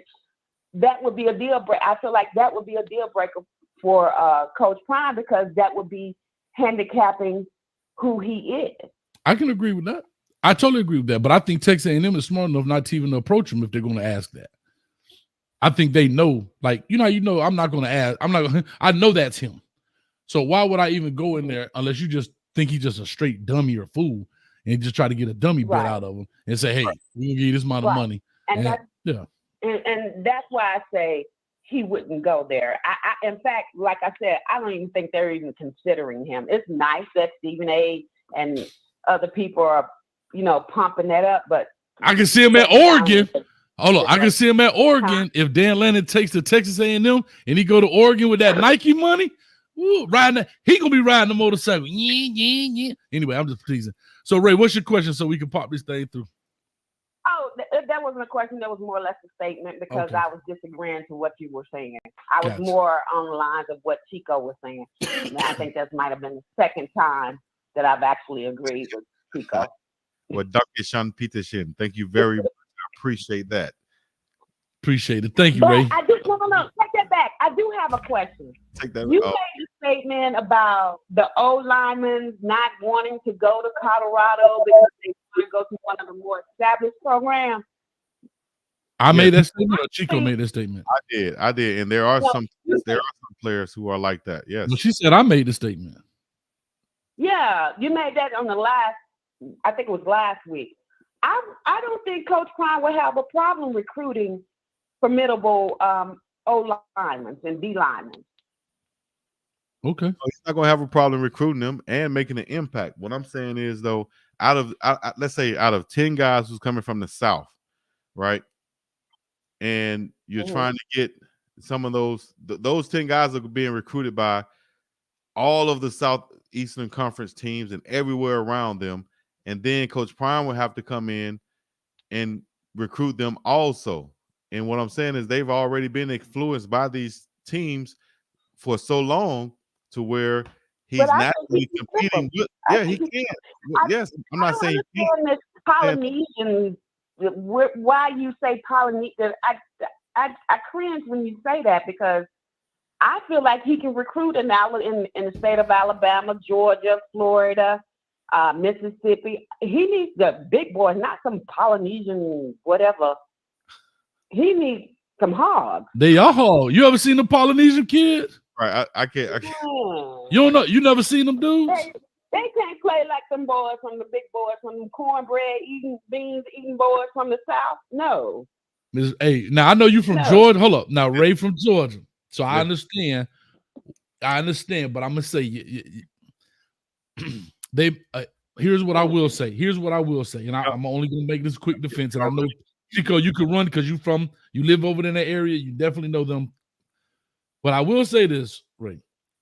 Francis Mawigoa is a Polynesian. I'm gonna say I don't know how to say native or a descent, but there are some guys of Polynesian descent. I would just say, if I'm saying that correctly. I hope I'm not being disrespectful. They built like, look at Tua Tagovailoa. He's a quarterback, but he's soft head. No. You say you got a soft head. Girl, I know you from Georgia. I'm gonna leave you alone, Ray. Hey, Chico, hurry up and answer this question so we can move on, because the phone not loading up. You say you got a soft head. I have nothing to say about that. All I would say is this: Google is your best friend right now. You got to Google and just type in Polynesian football players or Polynesian football period. So and then wait. And then hold on. And then also the And whole this, way to the some O lineman or D lineman from the South. Come on, man. listen. Do we have O lineman and D lineman from the South right now on Colorado's team? But we can get them. No, I said, do we have any right now? Not the right one. Oh, okay. All right. You Well, know, we have to get the leftovers. Come on now. just make sure that Google becomes your best friend about this. Chico, I can't, because it's a slippery slope and it goes a long way. And I would just tell you best to just Google it, call back next week, and you should have a long list of Polynesian and Samoan Hall of Fame football players. Okay. Now there's some big dudes now. Not all of them, of course. Everybody not big, right? Like two. But Ray, thank you so much. I appreciate it. Ray, thank you so much. Let me push on. Okay. I holla. Oh, is that what she said? Okay. I'll just say this, Ray, I know you're listening. They are some big dudes. They're naturally strong, right? Just part of the culture. I will say this. And here's what I'll say. The reason we're starting to see more of them on this side of the country, back to what I was saying about national recruiting, also is more television. It's more access. Used to be a ton on USC, a ton like you say, Junior Seau, all of those guys from the West Coast, Colorado, Arizona, Oregon, so forth and so on. But now that there's so much more access, you're starting to see guys move further around. And you're starting to see more access. That's why I'm saying I think what Ray is thinking of, and I'm only assuming, she didn't grow up watching any Polynesian guys playing. You understand what I'm saying? Because think about it. I can't tell you. Only time I ever saw USC play, unless there was a national game on one of the major networks, but now we have so much access, we can see it all the time. Right. So I'll just say that because I open the next line. And that's why I said, respectfully, Google is your best friend for this, not me right now, because I'll be trying to name everybody and then I mess around and forget somebody, or I just Google is your best friend right now, because obviously it's just that she doesn't know. You feel me? Mm-hmm. And the best thing to find out, Google it and YouTube it. You'll see, she'll come back next week like, oh, dang, we've been getting beat by, lines that's full of poly boys. We've been losing to those lines. Yes, we need to add some of those guys to our team. And you can go from there and figure out what it is. All right, let me run through this thing. We got Neckbone on the line. Call and talk to us. Give us your name. What's going on, guys? What's going on? What's going on, man? My neck. Free Cavassier Smoke. Okay. Talk to her. Free smoke. But I'm gonna say what I gotta say, and I'm gonna end with a question. Okay, with Smoke, I'm gonna get simple to the topic. I think Coach Prime at this point ain't no putting him in, ain't none of that. Do what you did for JP Andre. I don't know if you guys know him. He was a backup for Shador, guy who came from Ohio State. Yeah. He knew he wasn't going to play, but he still transferred. If you can get Cavassier Smoke in the CFL, he can use, Coach Prime can use his word of mouth, his whatever he got to say to get that boy in the CFL. Because at first we always thinking, we got a guy from Kentucky. We didn't know about Dylan Edwards. We didn't know about nobody. We just thought Cavassier was going to come in and tote the ball. So did Cavassier Smoke's mother. So I would feel like that's the least he could do is try to get him in the CFL. Second of all, with the recruits that just decommitted, I feel like this is a sign. This is something to tell the guys that's trying to go to Colorado. You could be whatever you gotta be. But if you come to Colorado and you drop a ball, you going straight to the sideline, and you might not ever touch the field. So all you guys coming there doing this, are you excited about your name getting called and talk about Coach Prime preview video saying that he a dog and all this garbage? Man, miss a block if you want to, and you're going to be the most hated person on YouTube, I promise you. So you better choose wisely now. I love Coach Prime, but he got to learn how to coach before he get players. And he got to know how his son can't play quarterback, center, right guard, tackle, and receiver. He got to use his receivers. He got to use his running backs. And the question I'm going to end off with, okay, this for you, Big Chico, because this is the thing with you, Chico. I love how you get two black men on the panel and y'all can come to agreement. But, man, with that shirt that you bought, that Coach Brown didn't give you, you making all this content, you got to understand that Coach Hayes, he just trying to tell you how it is, big dog. He ain't he's a friend, not the enemy. and he ain't gonna tell you nothing wrong, man. Right. So just listen to OG. He gonna tell you something good. Right. You came on here, you was, oh man, oh they say we're gonna go 12-0, but man, we're gonna win games. And guess what? 4 games. You know why, Chico? You know why? Say words at you now, Chico. Because he can't coach worth a damn. That's why. Because he went out there thinking God could win him games, and he couldn't come to his senses. He wanted to fire everybody. Instead of firing everybody, instead of him coaching and being a man and running the ball with all them running backs he recruited that said was dogs, he said, you know what? I'm just gonna blame everybody. All right, what's the question? Just come to terms with it, man. We don't want. I'm in Texas, man, and I got an alumni right now. They would rather have Mike Tomlin 9-8 than have Deion come up there and make excuses about why he can't win games with the players that he recruited. And that's it, man. You guys got something to say on there? The question. I'm sorry. I thought you asked it already. Question. Go ahead, Nick Bone, quick. I was answering then. I want to hear it. I drop down. No, we don't have no answers. We're good. Okay. All right. Appreciate it, dog. Ross Clot, for real. Big mind. Go ahead, dog. I'll let you answer.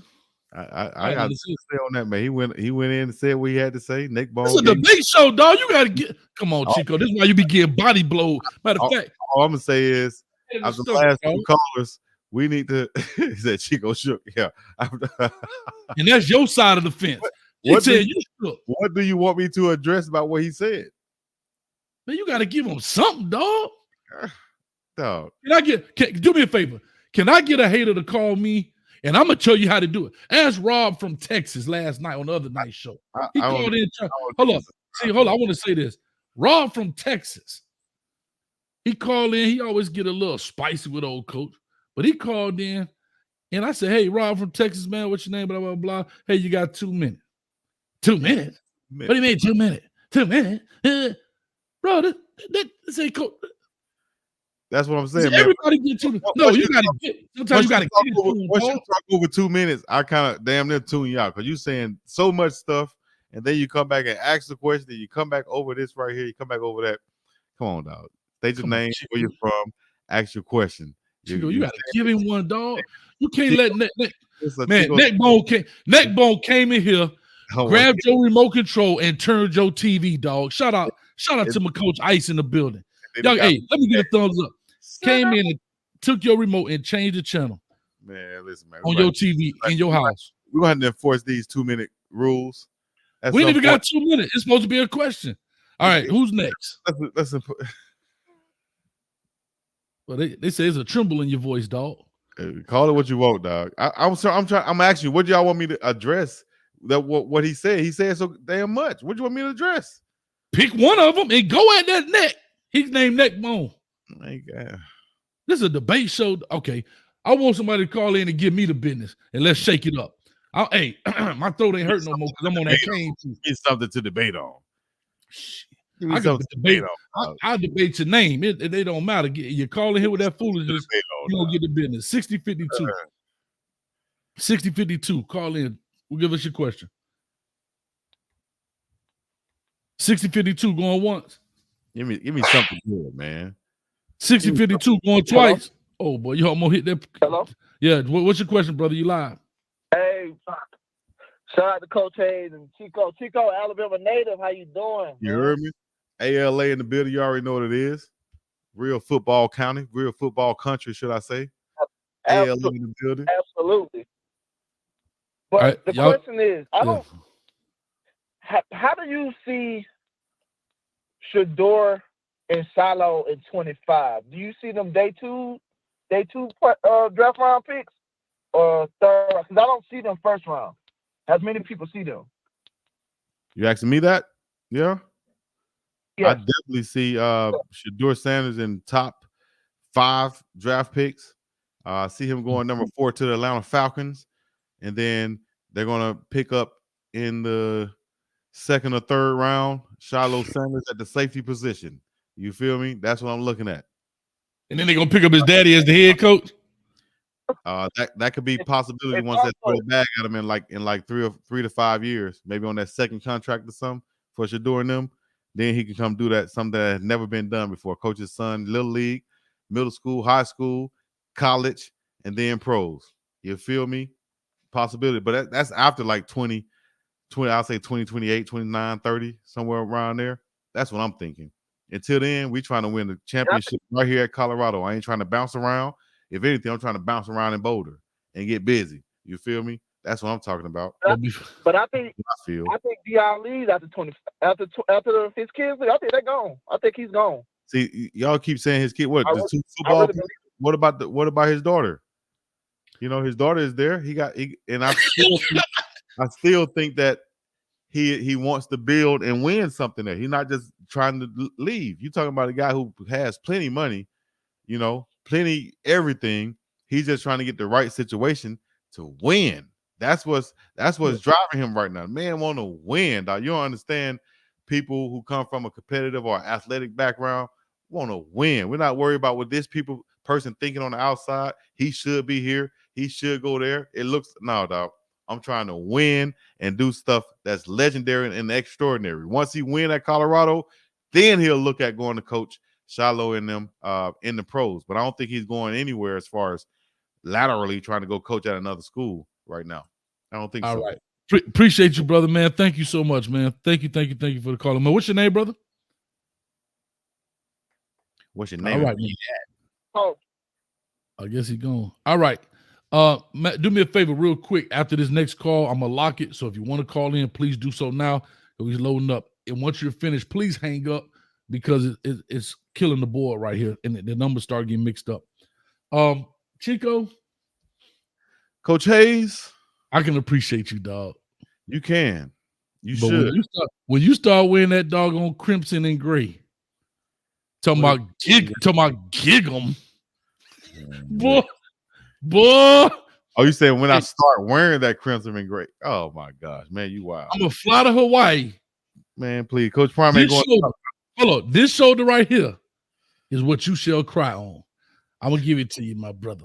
Oh God. Will I be crying? I gotta giggle. I gotta giggle. No, I'm just talking trash. But I will say this again. People talk about his daughter. If she graduate, she gonna leave. Yeah, cool. Yeah. But I'm just saying, like his daughter's not. You asked me what I think, and that's what I think. I don't think right now is the time to go anywhere based off of what I feel personally and personality wise and so on. Yeah, I don't think he's going anywhere, man. Especially not in Texas. Even though they got change. All right, 5706, call to talk to us. What's your question? Hello, how you doing? I'm good. How are you? I can't complain. I want to ask Chico a question, man. Yes, sir. With the bless, sir. How you doing, brother? So Deion made a statement that the running back room was the best room in his on his team. Did you hear him make that statement? It was like on Well Off or something like that. Indeed. You did. Yep. And can you explain? You would kind of take up for Deion there, man. Why don't they run the ball if that's the best room? Why don't they run the ball with what? If the running back room is the best room on his team, when you break them down to wide receiver, quarterback room, tight end, all this good stuff, he out of his mouth said the running back room was the most talented room on the team. Why don't they use those guys? They may average 7-8 carries a game, maybe 11. I agree with that, but I've been waiting on this also. Two things on this right here. One is, they might be the most talented room on the team. Two, you got to run behind what they feel like an offensive line that's not adequate to what they want it to be, or whether they've been running the ball and they're not getting the production that they feel like they should. Two, if you really look at the play calls from Pat Shermer from last game, let's go back to the first play calls, like the first three, right? They were RPOs. What are RPOs, Coach Hayes? Let the people know. Pass option. Run pass what? Options. Option mean you have a what? A choice. a He wasn't choice, he right? gave up. So Mhm. if he called a run pass option, it's up to the quarterback based off of what he sees from the defense, right? If the guy comes down hard, he takes it, throws the ball. If the guy stays outside or whatever, has a lane to run, he hands it off to the running back. So nowadays, as we often see, a lot of the times a run will be called with a check or an option. Hence, that's why, and that's where the RPO came from, right? If you're calling these And I plays, actually, you're technically calling a yeah, run option. So I don't feel like I feel like they tried to incorporate it last game, but just didn't come. But as far as the whole season go, I don't know. I think definitely the run game could have been incorporated more, and that's probably why Coach Prime made the move that he did make with the offensive coordinator in the play calling. That's just what I see. Let me ask you this. Yes, sir. Have you watched Washington State before? I saw them when they played earlier in the season. Yeah, for sure, because I watched their quarterback. You have.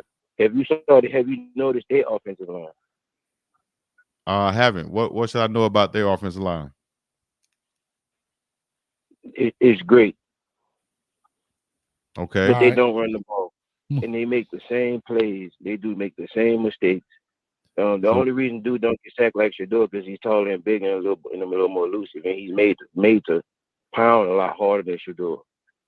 But outside of that, they lost in the same manner that Colorado lost, and they won in the same manner that Colorado won. Like and, Coach, and they came up on the same street once they got into the Pac-12, and they refused to run the ball, and they don't complain about their offensive line. But one thing I do know about college is that you can turn a defensive end into a great offensive lineman, and that comes through time and working with the dude next to you. That's the only position on the football field that actually needs particular training within years and timing with the person next to him. You can't do that with a wide receiver or a running back. But so saying that they don't have an offensive line is a cop out, man. I do know that too. But I'm saying if you watch Washington State, they do the exact same thing. There's not this big thing about their offensive line is not adequate enough. Not true. Their quarterback is not getting hit. Well, cut him off then, Coach Hayes, if you're trying to say that. You keep answering. Just be like, okay. I'm trying to answer his question. All right, go ahead.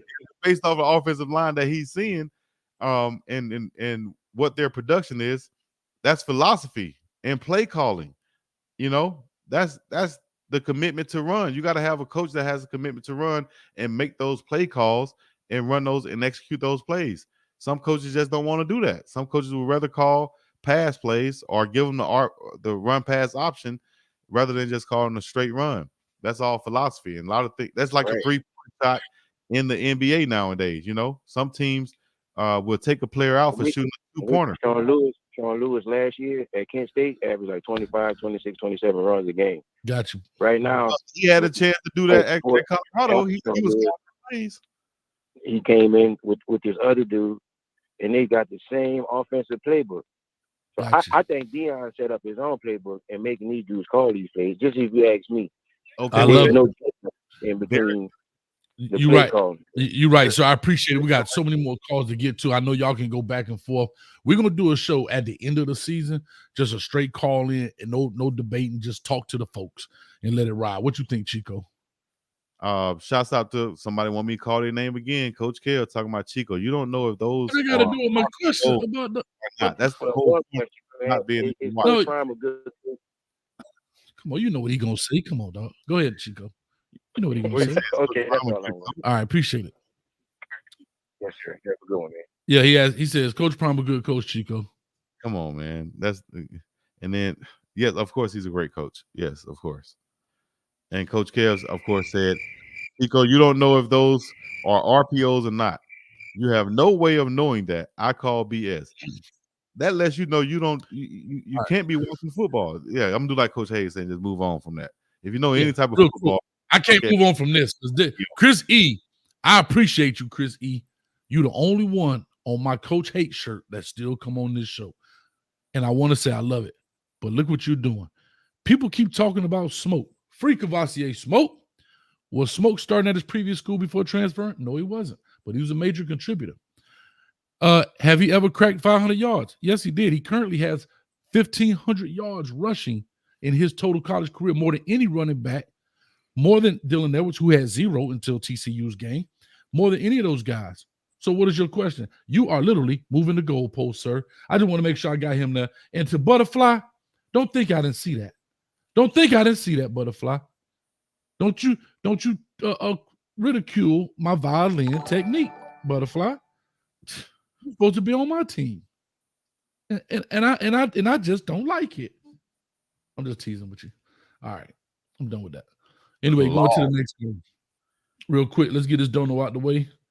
For the $2, I guess it's Mr. Andrew 2800 for the $2. Do you think Texas A&M will try to lure Deion? You must have just logged in, dog. Thank you for the $2. But if you want to hear our story about it, you got to go back a little bit. We've been talking about that pretty much the whole show, and we'll never get through. 3187 coming to you. Call or talk to us. Please ask your question. And for those that said old school, he in here. He was the first caller. He been here since we started the show. He ain't going nowhere. He ain't like he brushing his teeth. He ain't got nowhere to go. 3187. Call or talk to us. Going once. Yo, what up, Coach? What up, Chico? What's going on? It's Clark from North Carolina. Clark, what's up, man? What's your question, brother? What it do? My question is, well, we seen how the line was much improved last game. What do you with that line play? If that line played like that throughout the year, what do you think the record would be for Colorado? If the line played like they played last game, yeah.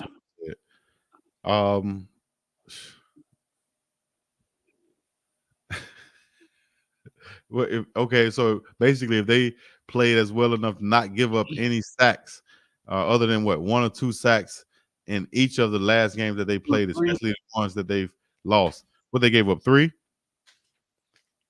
Yeah, they played competent. I mean, people still got beat on the inside, but it wasn't nowhere near like a UCLA or you know. Anytime you can give up less sacks, of course, that's going to give you a better chance to win the ball game. You know what I'm saying? That's what we wanted to have, was a chance to win the ball game. Here go Coach Hayes with his antics. Go ahead, Coach. I'm waiting on you. No, I'm waiting on you. How many wins do you have? Oh, how many wins do I have if they were to play like that? Let's say the win, Arizona would be a win, or the one. What was the loss before that? Let's say USC could be a win. Who's the What's one? The number, dog? What's the number? Really got to start it. We'll have at least 6 wins right now. We'll have at least 6 wins. So you're only saying you would have won 2 more games if the O-line played better? Based off the ones that we were in, we got blown out the Oregon game, right? That's a blowout. What was another one that we wasn't in? You know, that's it. According to the Colorado fan base. Okay, let me look. And according to Coach Prime, Oregon was the only game that y'all weren't in. Right. So that means that we had a chance to win the rest of them then. So how many wins would you have? Let's just say we'll say 1, 2, 3, 4, 5, 6, of course. That's 6 wins right there. Then we get to the UCLA game. If we had played a little bit better, you know, just kept Deion Sanders upright, of course, that would have gave us a chance to win the game. So 7. What's the number, Chico? What number? We'll have at least 7 wins. I'll say at least 7. 6 or 7 wins. I was close. I changed it to 8. I said you were going to say 8 wins. Why? I mean, okay. Because you ain't realistic, dog. What you want to anyway? It's realistic. How not realistic is that? I'm sitting here looking at the stats, looking at the score. How is that not realistic? How does not realistic to you, Coach? I don't know, man. Listen, I don't know. I don't know. It's not an answer now. You talking about it's not realistic. You can't back it up. On Chico for the debate show. Right. It's a debate show. It is a debate show. It's a debate show until you don't want to say this. You're right. I'm gonna answer this, and I need somebody to give me some smoke. Like I've been asking for some Cavassier smoke. I'm gonna answer the question, but ain't nobody called up here and gave me no smoke. We want to hear. I want some smoke. All the people on Chico's side get some smoke. Nah, man, I'm gonna answer your question, Clark. So if I say if y'all offensive line played a little bit better, Yeah, competent. Okay. Not like no Joe Moore. No, I got it. I'm counting. Just get okay. I'm counting. I'm counting. Man, that was 10 games, dog. What are you Yeah, doing? and I'm trying to figure out the ones that y'all was gonna be in. And you telling me, hurry up and count, hurry up and count, hurry up and buy, hurry up and buy, hurry up. What you count on your No, hands? because you were pontificating. Let's go. Pontificating. Spell it. Pontificating. Now, I would say y'all would be. Don't come and agree to the same thing I said. Watch I would this. say 6-4. Watch 6 this. I just said that. You said 7-3. I said, Lord, rewind the tape. Did I not say 6 wins? 7. Do me a favor. Put in the chat. Put what number Chico said. How many wins? A 7 or a 6? I said 6 or 7. What are you listening to? 6 or 7. Well, y'all, but I'm telling you, you're talking about you call y'all heads to bet. Clark, appreciate it, man. Yes, sir. All right, man. All right, there we go. I want somebody to call in and give me some smoke. Y'all always calling in. I'm feeling lonely over here. Y'all like to give Chico the smoke. I want one of these. Do I got to get insulting around here? Let me go ahead and get insulting in. Let me get one of these. I'm dipping out.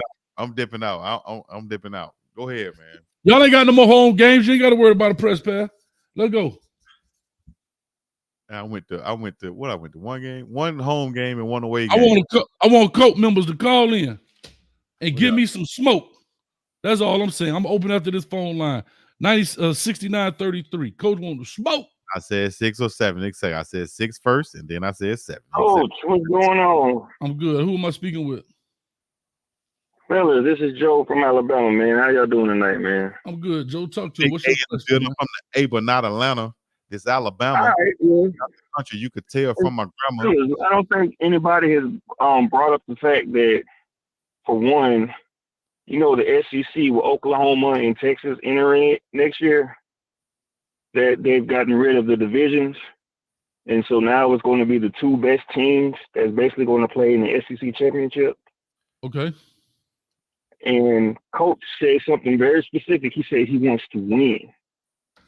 But a lot of people don't really understand is the SEC is going to be so saturated next season with all those teams in there. Right. It's going to be so hard to win in that conference next year. Mm-hmm. Even if Coach comes in, and even though Texas A&M has that Jimbo Fisher contract, that humongous contract, they got to pay him off. And if Coach were to come, they would have to buy out his current contract and then still pay him some more, which I don't think Texas has the money to do it. But the SEC is going to be so saturated, so it's going to be so hard for him to even try to scratch a win.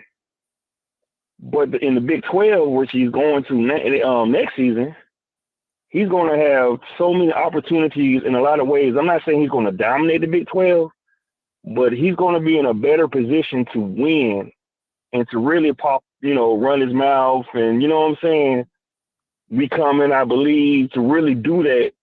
He'll be able to do that more, in my opinion, in the Big 12 than he's going to be able to do in the SEC, which is going to be so saturated.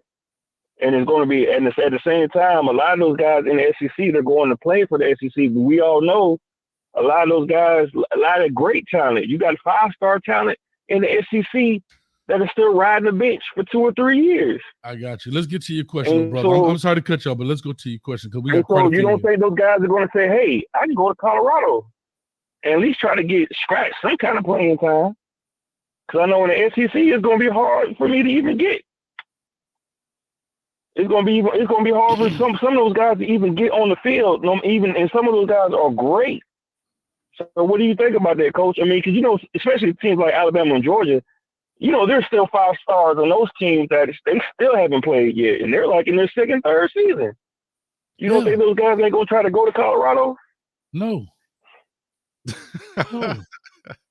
Right? Yeah, you may get some guys. Listen, you may get some guys like the Levante Bentley. You may get some guys like 44 Jordan Dominic, and that's okay. I know, but what I'm saying, I don't think it's going to be a multitude of players this year. Based off what they did this year and what they've saw, it should increase this year. Yeah, but you may get some skills, some receivers that may replace like Xavier Weaver because of the quarterback. But we're talking about the guys in the box, right? You have to understand this. You have to understand this, and I want people to truly understand this. was that? Yeah, they may be on their second year, but sometimes you only need 2-3 years. You only need 2 years to get it in. And I'm coming off this deal, right? I understand. I don't want to get into the whole thing about the social media part. I tell people it's only 32 eyeballs that really need to see you. There's only 32 sets of eyeballs that need to see you, and those are the GMs, of course, the scouts and stuff. But those GMs who do on draft day are the ones who need to see you perform and play. I get the social media aspect and the glitz and glam, and I get it. But at the end of the day, my brother, at the end of the day, a lot of these guys who are on their second and third trip, yeah, they may have played. But again, I hate to bring this kid name, but I really do. But look at the Demoy Kennedy comes from Alabama. Look at him. He got another year left coming off an injury. I know. But what I'm saying is he doesn't get on it. He doesn't get on the field.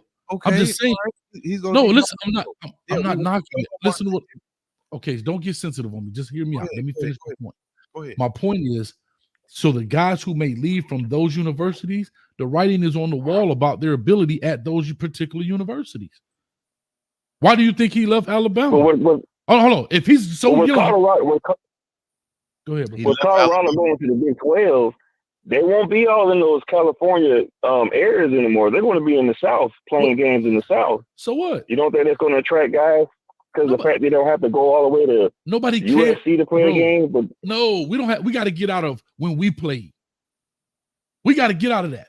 Do you understand that right now your television, you can watch balls anywhere. You can watch football anywhere. You can do anything. You can fly to California. As far as flying your family in, you're like, your family's closer, so what? You don't necessarily have to. Hey, you got to catch a plane to California. You can just come right here in Texas.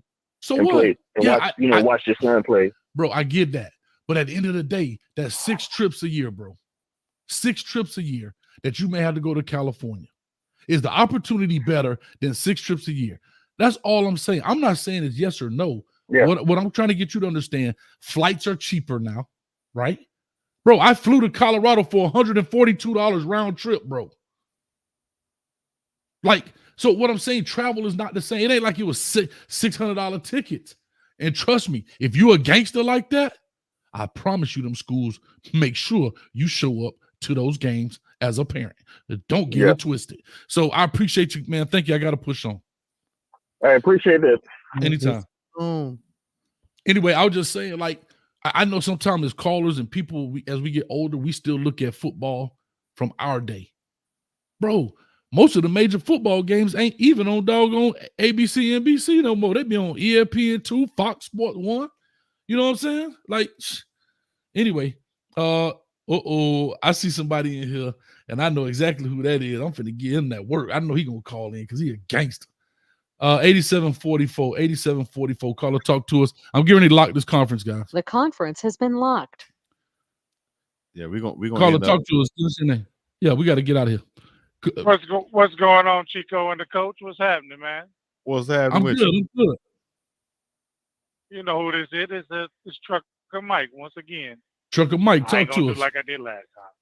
Hey, man, real quick. Hey, do y'all think it's coming to an end with this air raid system in college, man? I think we need to maybe scratch that off the surface because it seems like it's just getting a little old and stale. I mean, I see they run it in high school, and now they're running it in college. I think the air raid thing is coming to a slight end. What do you guys feel about that? I'm right there with you. I kind of agree with that in a way of it kind of caught a lot of teams off guard and tempo and all this stuff, but teams prepare for that stuff now. They see it every day. Their offense is probably running it. You were probably surprised more teams now by just doing probably a damn wing tee or something like that, but that's not going to be conducive to stats and such. I think there are ways that you can mix it up and go more pro style offense also, and incorporate the running back a lot more and just go more power football. But I think is ways also, if you construct your team correctly, you can do both. You can come in with 2 tight ends and probably an extra fullback and do some power runs, and also flex out the 4 wide receivers, 5 wide receivers. I think you can do both. It's just going to be up to your offensive coordinator and the play calling ability and what his philosophy is. Some might like tight ends, some may not. So I think it depends on the offensive coordinator and the collaboration of the quarterback with the talent that you have around you. So That's where I'm at. I'll say this really quickly. Offense always dictates the defense when it comes to personnel. Defense is always going to be chasing offense, right? When you used to have a fullback, that's when you had the 4-3 defense. Why do you people run the 4-2-5? Because you got more wide receivers on the field. I've said this before, and I'm going to say it again. Offense now knows what? Defenses are smaller, right? They don't recruit the big burly linebackers. So what are they starting to do? Recruit true fullbacks and run the eye. Even if you look at Arizona, they got back under, they're running the old school boot, right? That's coming back. Why? Because more or bigger guys on offense combats smaller guys on defense. They're not think about linebackers we're talking about. We're talking about linebackers that are middle linebackers that's 215 going to the NFL, 220. Right. So, but the thing is, what happens when I start running I back, the ISO back coming again? And now, yeah, your speed means nothing. Now it's about weight, right, and leverage. Well, I say you could probably have a lot of success incorporating some of that stuff in your offense, the old school wing tees, the split backs, and so on. I think so, but you just get so caught up in just doing it one way, you don't even try to do those things. Yeah, but prime example, no pun intended. Look at when Bishop Thomas was on the goal line. He destroyed that little dude because it was not enough. It was no size, man. But I appreciate you. Thank you, man. We got to get through these calls, man. Chico got to go get an ice tub from these body blows I'm giving. Man, please, man. What I wanted to do was I had some news come through, and I just thought, damn, maybe me and Coach Hayes need to start discussing some of these things, like what just came through on ESPN because we're going to be evolving and talking about some more stuff. Not just the prime debate, but with basketball, with Draymond Green puts Rudy Gobert in a headlock. Klay Thompson, you gonna beat me? Yeah. Listen, let me go to the emergency room now. The last basketball game I saw, LeBron James was playing for the Heat. So listen, bro. I'm gonna be honest. I can name one dude on the Miami Heat team is Jimmy Butler with the perm. I don't know nobody else. Udonis Haslem. No, he did he retire? Yeah, Haslem does. See, but anyway, other than that, I don't know nothing about basketball. I could get on here and try my best, but whatever. But anyway, let's push on here. We have to remember the position coach controls it. Come on, man, y'all get off of that, man. You have to remember the position coach controls who gets on the field on game day and what else he said. That's facts. Y'all don't understand. That's facts. I'm saying, telling you. Yeah. I was pulled my position coach microphone and said, "Put me in the damn game," and then 3 plays later, he put me in the game. You're right. You know what I'm saying? Not the head coach came and says, actually, the head coach got on me for saying something in the microphone, but the position coach put me in the game. That's how it works. No, I get it. All right. Okay, you're right. Okay, I'm gonna wait for that one. No, because we've talked about this at nauseam. 4939. 4939. Come to you. Call or talk to us. Give us your name, where you calling from. What's your question? Hey, yo, man, this is the BOC. Well, on y'all YouTube, it'll say BOC 1404. All right. But hey, I'm also a Sanders also. So I've been riding with Prime since he came to Atlanta, bro. You know what I'm saying? But check this out. Man, Prime already said that we need 7 or 8 more before we even won the game. Right. We needed 7 or 8 more dogs. It's of known fact. And he said, you better get me now. Period. So why are we debating all that? So why are we debating it? Can I answer? Because you asked a question. Hold on. You asked a question. So I'm going to answer. You want to know why we're debating it? You want to know why, sir? Because these people right here, they don't want to hear that. Coach Prime told y'all we need 7, 8 more dogs. But you can't tell the cult members nothing because we've been saying that though. So you a cult member? You a cult member? We've been echoing that. No, I ain't got nothing to do with it. No. The cult members. No, the cult members. The cult members. When you try to tell them, hey, Coach Prime, man, we got the dog. We got players. We got dog. Coach Prime told you, just like this gentleman said, we need 7, 8 more guys. He ain't say 1 or 2. He said 7 or 8. I didn't say that. Coach Prime said that before we even won one game. You know why he said that? You won all those games. Do you know why he said that? So it ain't no need to critique him. Somebody he a bad coach or whatever. No, I ain't getting into No, that. Yeah. he already said that. Right, because he can look at the That talent and is see okay. and evaluate by looking at the talent and say, okay, we got this and this, but we don't have that right there. We need about 8 more of those. And that, if you go back and look at my videos from the spring, I said the same thing. You can look at the roster and look at just by the roster, not before they even played it down, and you can look at it and say, okay, we still missing this, and this. Period. Look back at it. I sure wish. Before we even won one game, Chico, he said that. You right, and I said the same thing.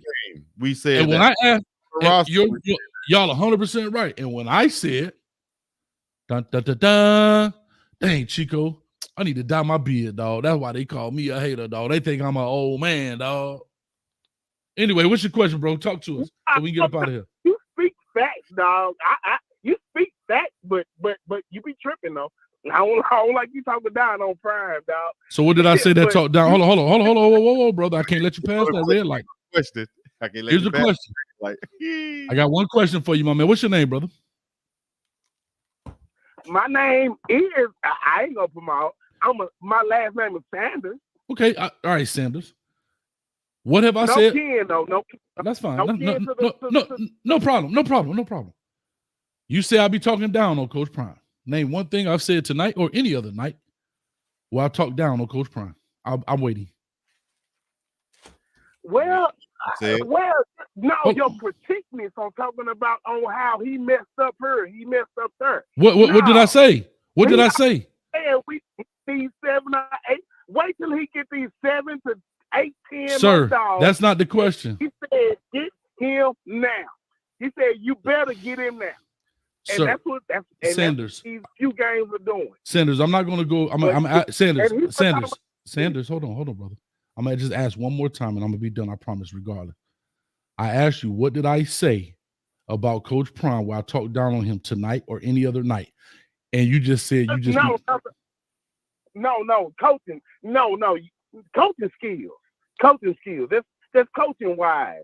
And just being negative about the decisions that's going on when he already said what he needs before we even won one game.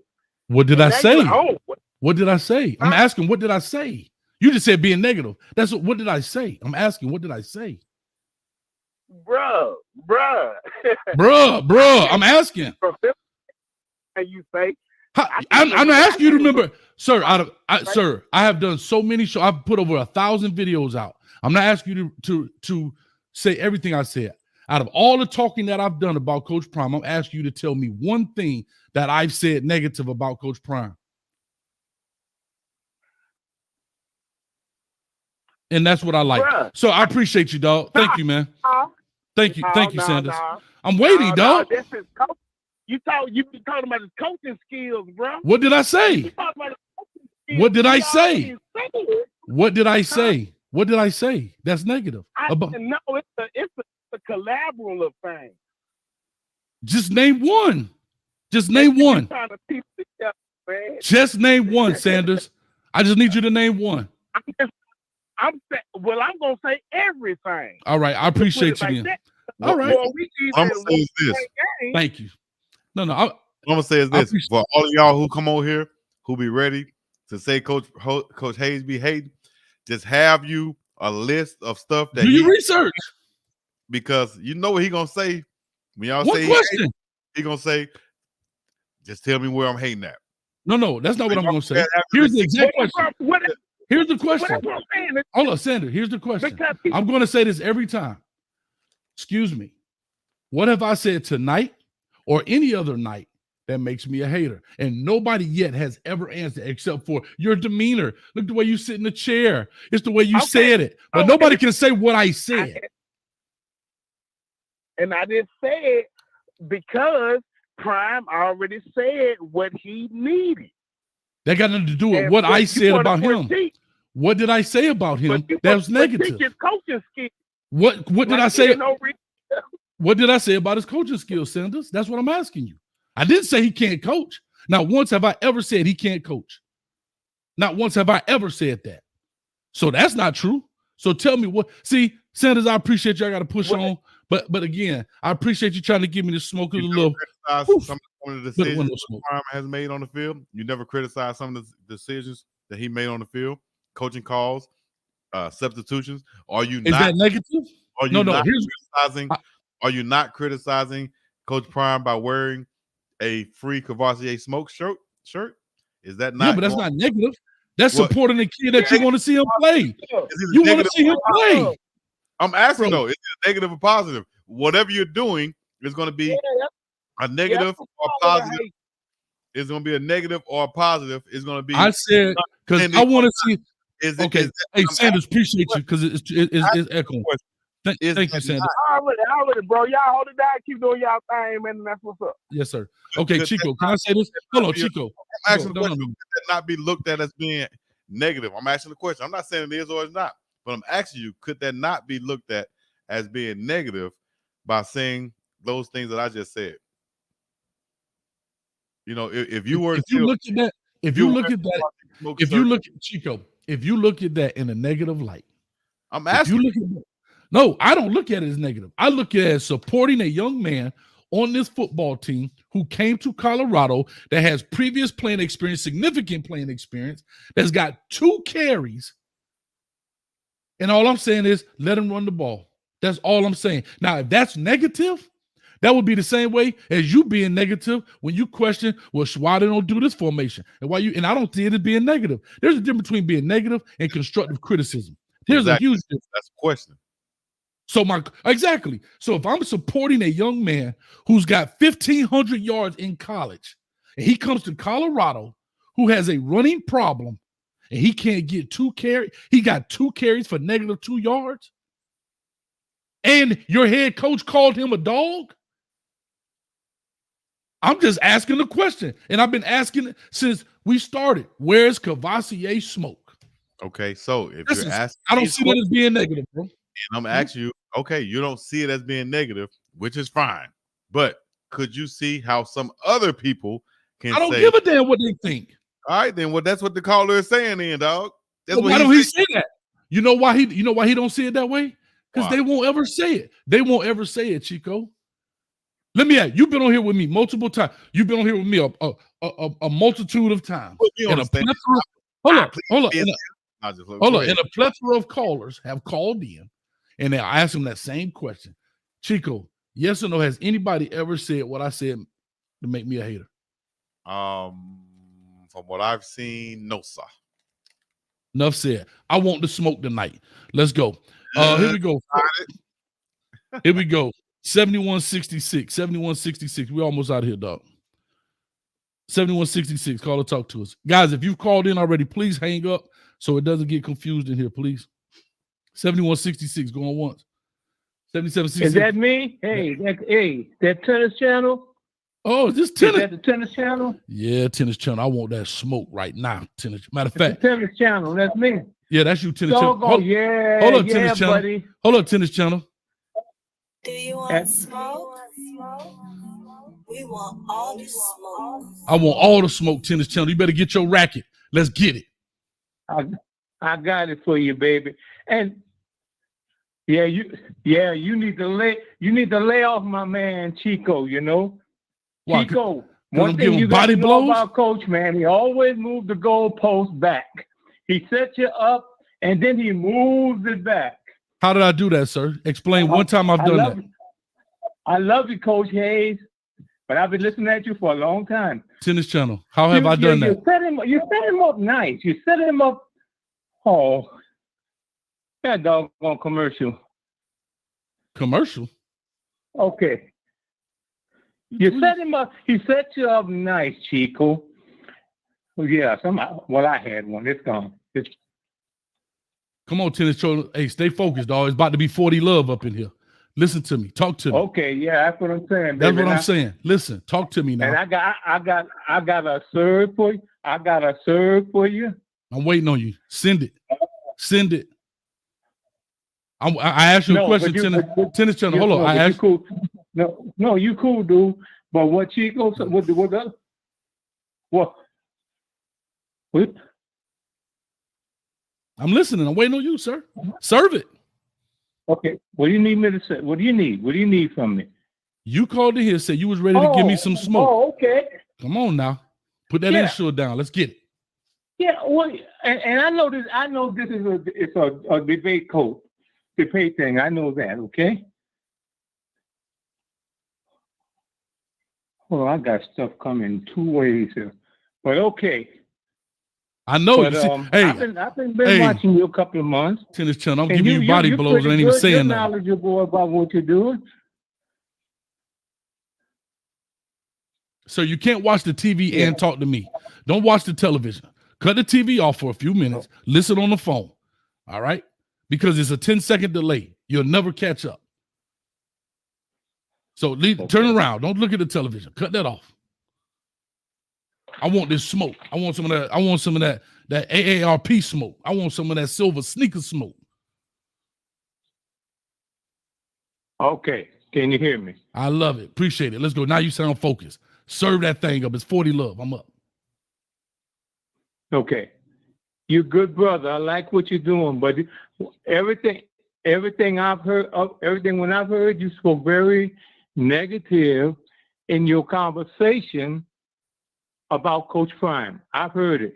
I mean, but you say it in a very, well, I'm giving them information, but it's never positive information.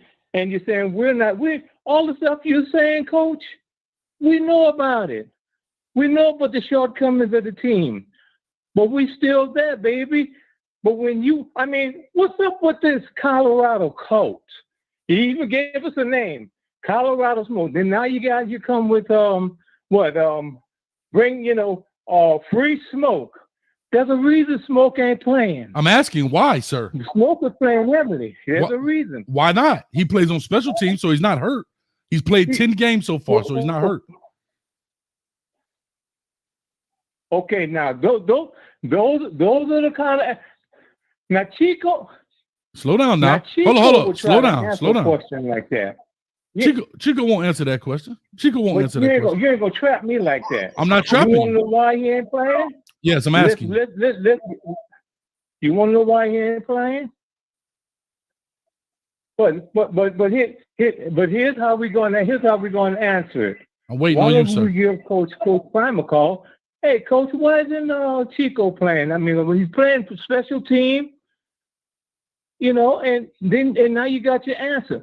You asked the brother the questions and you set him up because Chico's gonna give you what he think, and that's my boy. I talk to Chico all the time. Good, man. I'm glad y'all friends, but that got nothing to do with this smoke I'm about to give you.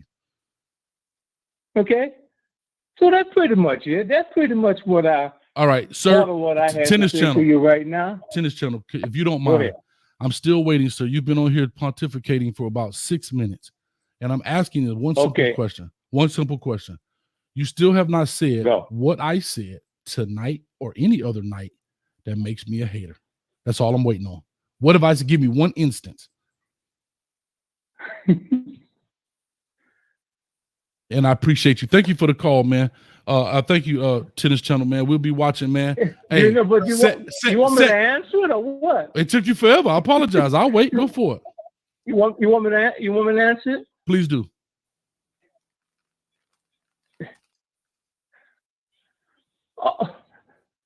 You remind me of a brother my mom used to talk about. Oh, you ever heard? I'm originally from Louisiana, and have you ever heard of the fella that would throw the brick and hide his hand?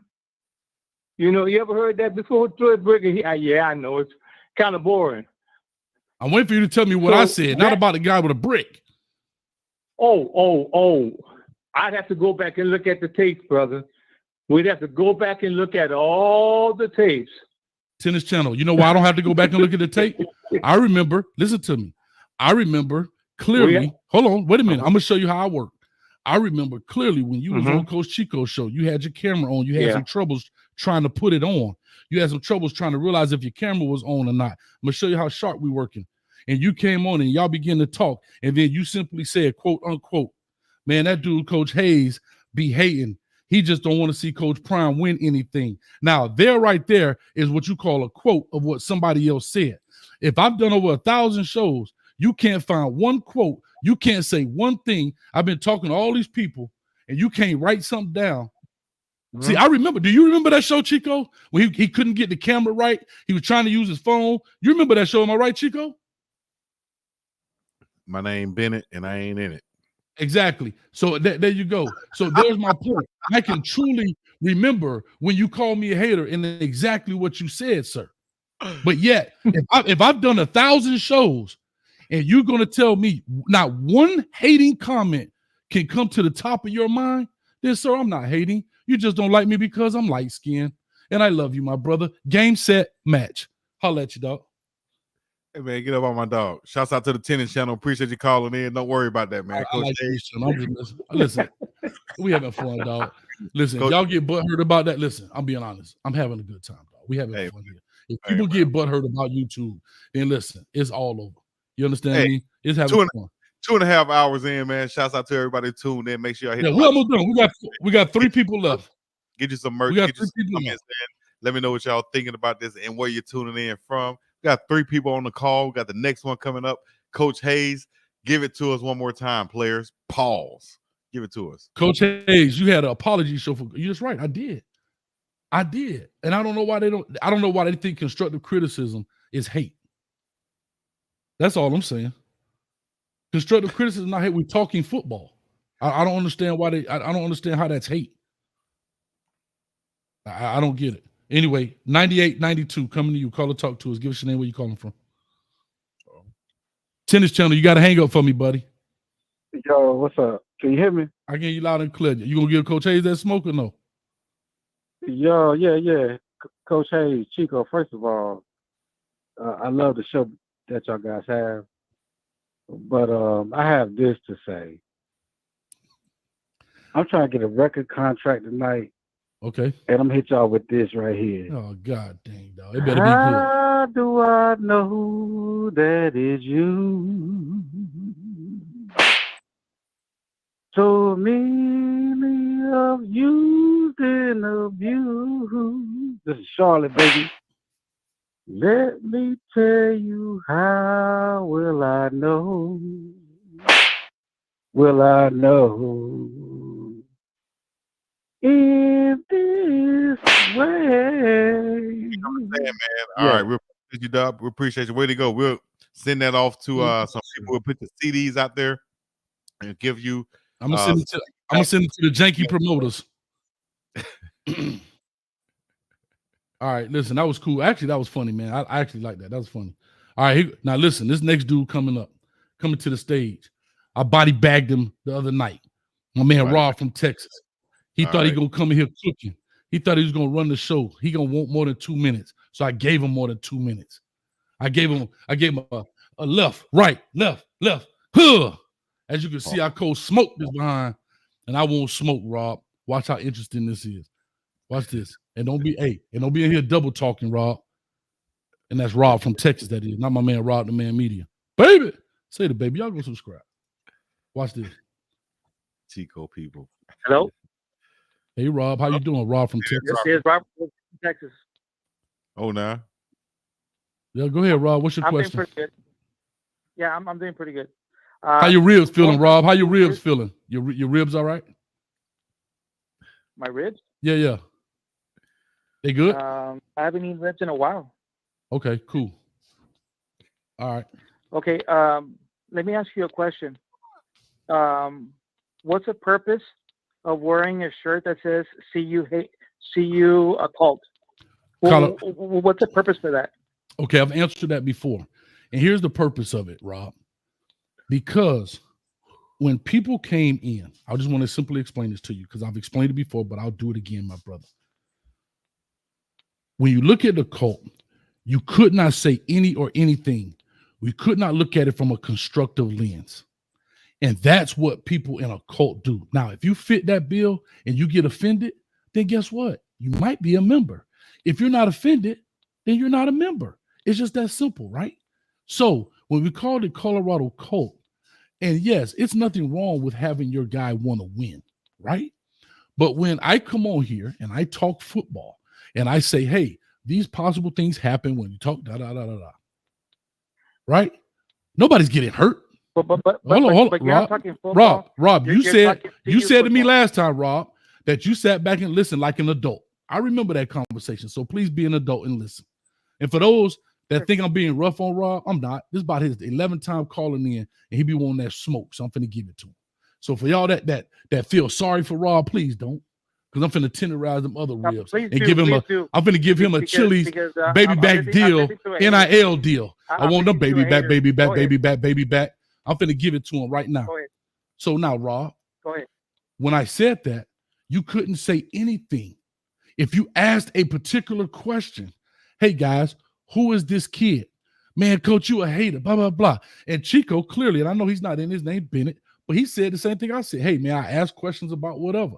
But because I came in here and I wasn't gun-ho over the top, I never said Coach Prime can't coach. I've always said he's going to do an excellent job. When I said 6-6, I was definitely deemed a hater that night. However, I'm looking like I'm about to be on point. But that's okay. I don't want credit for that because I looked at it from a coach's lens. And I understand a lot of people don't. So, however, Rob from Texas, that's why I started calling people cult members, because it's almost as if this guy was walking on water. And it had nothing to do with Coach Prime. And this is where I gave me the cult member. Everything that people are talking about, Coach Prime has never asked for. Coach Prime has never once come out of his mouth and said, we're going 12-0. Coach Prime has never come out and said, we're going to win the Pac-12. Coach Prime has never said, we're going to go ahead and beat Oregon by 50. Coach Prime has never said probably 95% of the cultish type stuff that's coming out. Only thing Coach Prime said, like he should have as a head coach, I want to win and I want to dominate. And that's it. But the cult members, I had old school, he on here, bet me 11-1. I had another dude, CEO, want to bet me $1,000 a game. Do you know how much he would have been down right now? You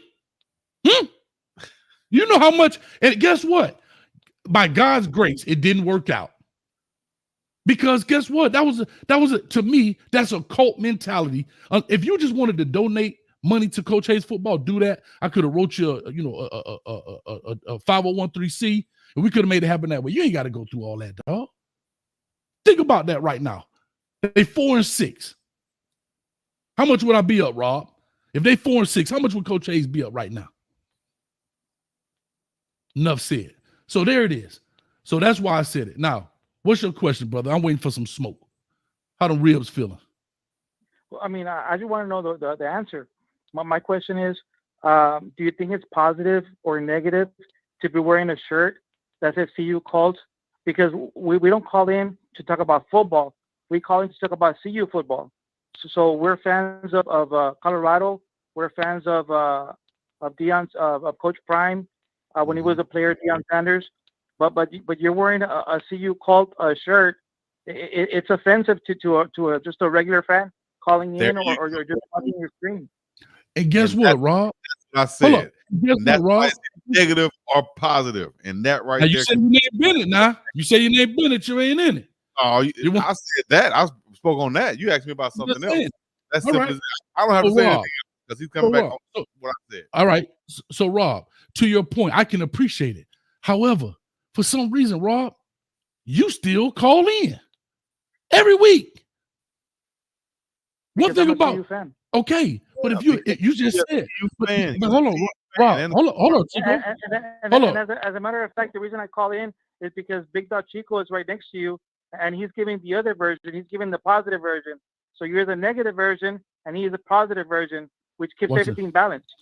Okay, I appreciate that. That's the yin and yang of life. But even in that negativity that you speak of, Rob, please, brother, please tell me one thing I've said tonight or any other night that makes me a hater. Okay. Now, this particular stream is called the Prime Debate. Is that correct? That is correct. Okay. Because Coach Prime, that's the way he likes to be addressed. Now, you did open up another stream on Monday. What's the name of that stream? Primetime Talk. Okay, Primetime Talk. Perfect. Primetime Talk? That's what it's called, Primetime Talk, yeah. Okay, excellent. Okay, well, anyways, that's not the reason for my call. So let me get to my Hold on, Rob. the May I reason ask, for me calling. Rob, may I just ask one particular question, and I promise we can move on. Sure. The title of the shows is what makes me a hater. Is that what you're trying to illustrate? No, well, this is what happens. And if you can let me talk, that way you can address what I'm gonna say right now. Okay. Basically, you open up a new stream on Monday, and the two people on the stream are not Colorado fans. The two people on the stream are not Deion Sanders fans or Coach Prime's fans. So because of that, it made everything imbalanced. So what ended up happening is that because nobody is for Coach Prime or is for Colorado, you open up a stream that was that Colorado fans would call in or would listen to it, and all you guys were doing was just bashing Colorado and Coach Prime. I mean, you guys were having a ball, and the reason being is because both of you guys don't aren't Colorado fans or aren't Prime fans. I know that you're a Miami fan, and I'm not sure exactly whose fan the other gentleman is of, whether it's Miami or a different team. Miami. But the thing is that okay, Miami, right? So think about this. Think about this. Why would two Miami Hurricane fans open up a stream talking about a different team? I mean, because all you guys did was bash Coach Prime and CU. Okay. I mean, that's all I got from the stream. But yet the title of the stream didn't say Hurricane fans or Hurricane fans bashing CU fans. Your stream was meant for regular people like myself that are CU fans or Coach Prime's fans to go ahead and click on the stream and listen to what you guys were saying. All right. But all you guys were saying was a whole bunch of negative stuff. All right, Rob. Okay, so I appreciate all that you're saying. However, first of all, this channel is called Coach Hayes Football. I do way more on this channel than besides Miami Hurricane stuff. Yes, I'm a Miami Hurricane fan. Just like Skip Bayless is a Dallas Cowboy fan, but they talk more than just Dallas Cowboys, right? Okay, so we'll go right there with that. Second, Rob from Texas, because I don't want you guys to think this is Rob the Man Media. Rob from Texas, you interpreted it as bashing. Again, I'm going to ask you because you still have not answered. What did we say in that stream that was a bashing statement? And I'll wait. And that's your last opportunity. This is my third time asking you, and you still have not answered it yet. What did I say? Can you put quotations around it? What I'm going to do, for you, I'm going to go ahead and look at the stream on Monday, and I hope Big Chico can do it as well. And that way I can write down a big old list because, I mean, everything was negative. So the thing is, there's going to be a lot of opportunities for me to give you of things that you guys said were negative, because on that one stream where you have two Miami Hurricane fans opening up a stream that says prime time, obviously that's prime time Deion Sanders. Why can't you? And we're assuming that it's going to be a CU stream because you have a stream dedicated for that today. We joined, and I mean there was just so much bashing. But believe me, I will do that for you. That way, the next time that I call, sound like you got number time. I'll have a list. Okay, but here's what I'm gonna tell you, Rob. You seem to sound so offended. You seem to sound so offended by that show. Hold on, Rob. Wait, Rob. Be an adult. Not only myself. Hold on, Rob. Be an adult. But a lot of fans as well. Rob, you have seemed to be so offended by that show, and you still can't recall one thing that I said. However, I recalled your statements when you came on my show, and I get way more callers than you do. Like, meaning I have way more people that I talk to on this show when you just had to listen to me. And I'm not trying to say like I'm bigger than. I'm just wait, Rob, be an adult. Because remember, you told me, why do I only get 2 minutes? Well, first, it said primetime talk, Coach Hayes football, but I don't want to pull rank. Second is everybody gets 2 minutes. You called on one and more than two. So I gave you that smoke, that black, nasty emphysema smoke, because you wanted it. You understand me? Then you call on here tonight again. You're still mad for whatever reason. Sir, I've never said this. I'm not mad. Hold on. I've never said this, but I'll say this and I'll be done with it, Rob, because I love you that much. Sir, you don't have to watch, but I love for you to stay. What's that? Well, I'm not offended. So I'm not planning on leaving. Okay. So I'm not sure exactly where that's coming from. All right. So, Rob, if you're so offended, like you said, if you said now on Monday, I might not click in anymore on the primetime talks. I'll definitely avoid that stream from now on. I'll just look at that Monday stream, do all the notes, so that way when I come on this stream, which is a very balanced debate, I'll be more than happy to give you the answer those Rob, questions I appreciate you, that dog. you had for everybody else. I appreciate it. Make sure you take copious notes, my brother. You understand? And give me all you can handle. Good Rob, deal, guess Rob. what? But can I ask my question, because I never got a chance to? Please do, brother. Okay. Now I know that everybody's thinking that Coach Prime's going to go to Texas A&M and also Florida Gators, but I have a different take on it. And then once I hang up, you can both debate on whether it's a feasible way of thinking or whether or not, that's never going to happen. Now, my way of thinking is that one thing that I've learned from Coach Prime since I've been following him for a long time is that loyalty is very important to him. I would say that's more important for him than money.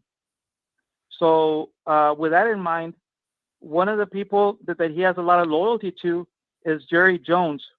And Jerry Jones is also, has a lot of money, but primarily he's actually a fan of the Arkansas Razorbacks. When Coach Prime, for the first time, wanted to go ahead and join as a head coach, he applied for the Razorbacks. Something happened, and it just didn't happen for him. But now that he has a lot more I got you. So what's your question, a lot more dog? popular now.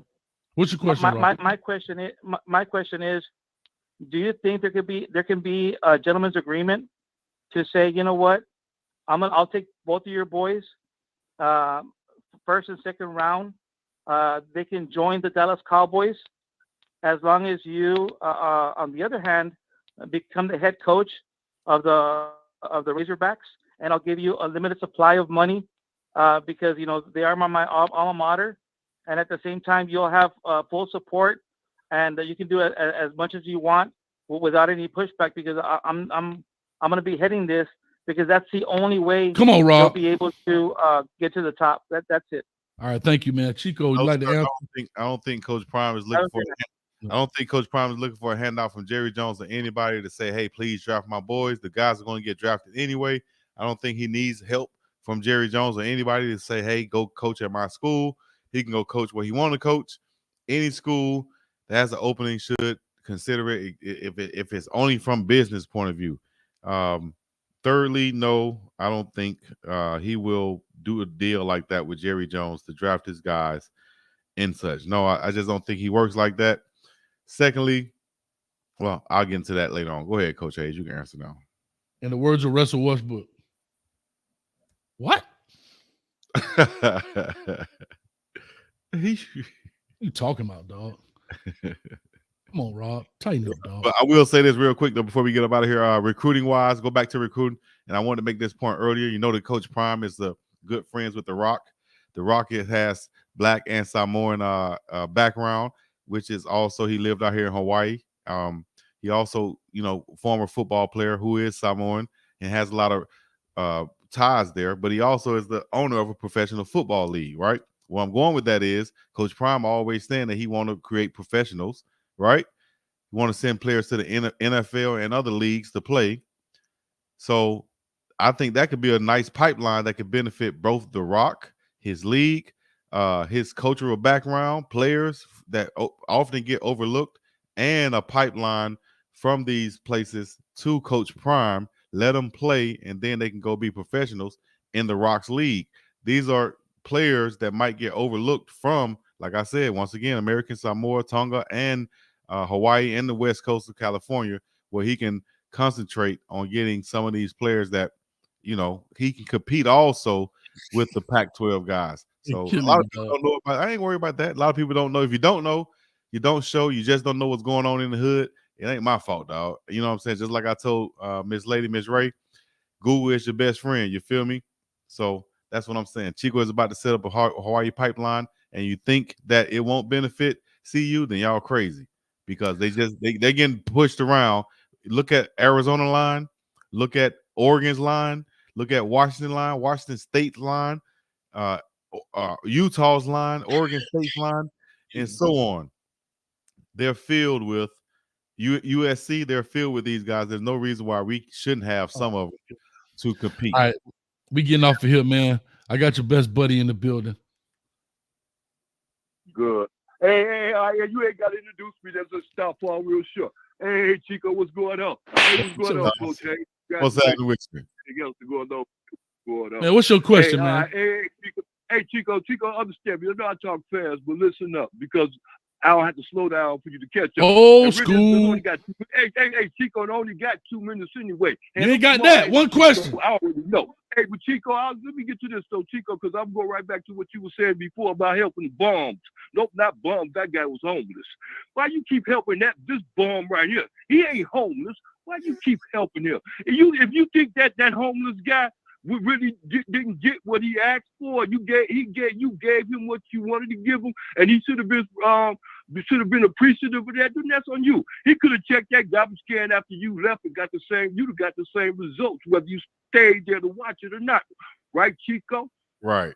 You're He exactly checking you, Chico. Okay. He checking you, boy. That ain't the point, because you ain't out here to save nobody. You ain't out here to save your hoes. I mean, but what my point is this: why you keep helping that one? You ain't got to help him. You double his viewership. They make you look bad, and you double his viewership. I mean, what are you doing? Why? Why did you do this? Chico, you don't want to do the show anymore?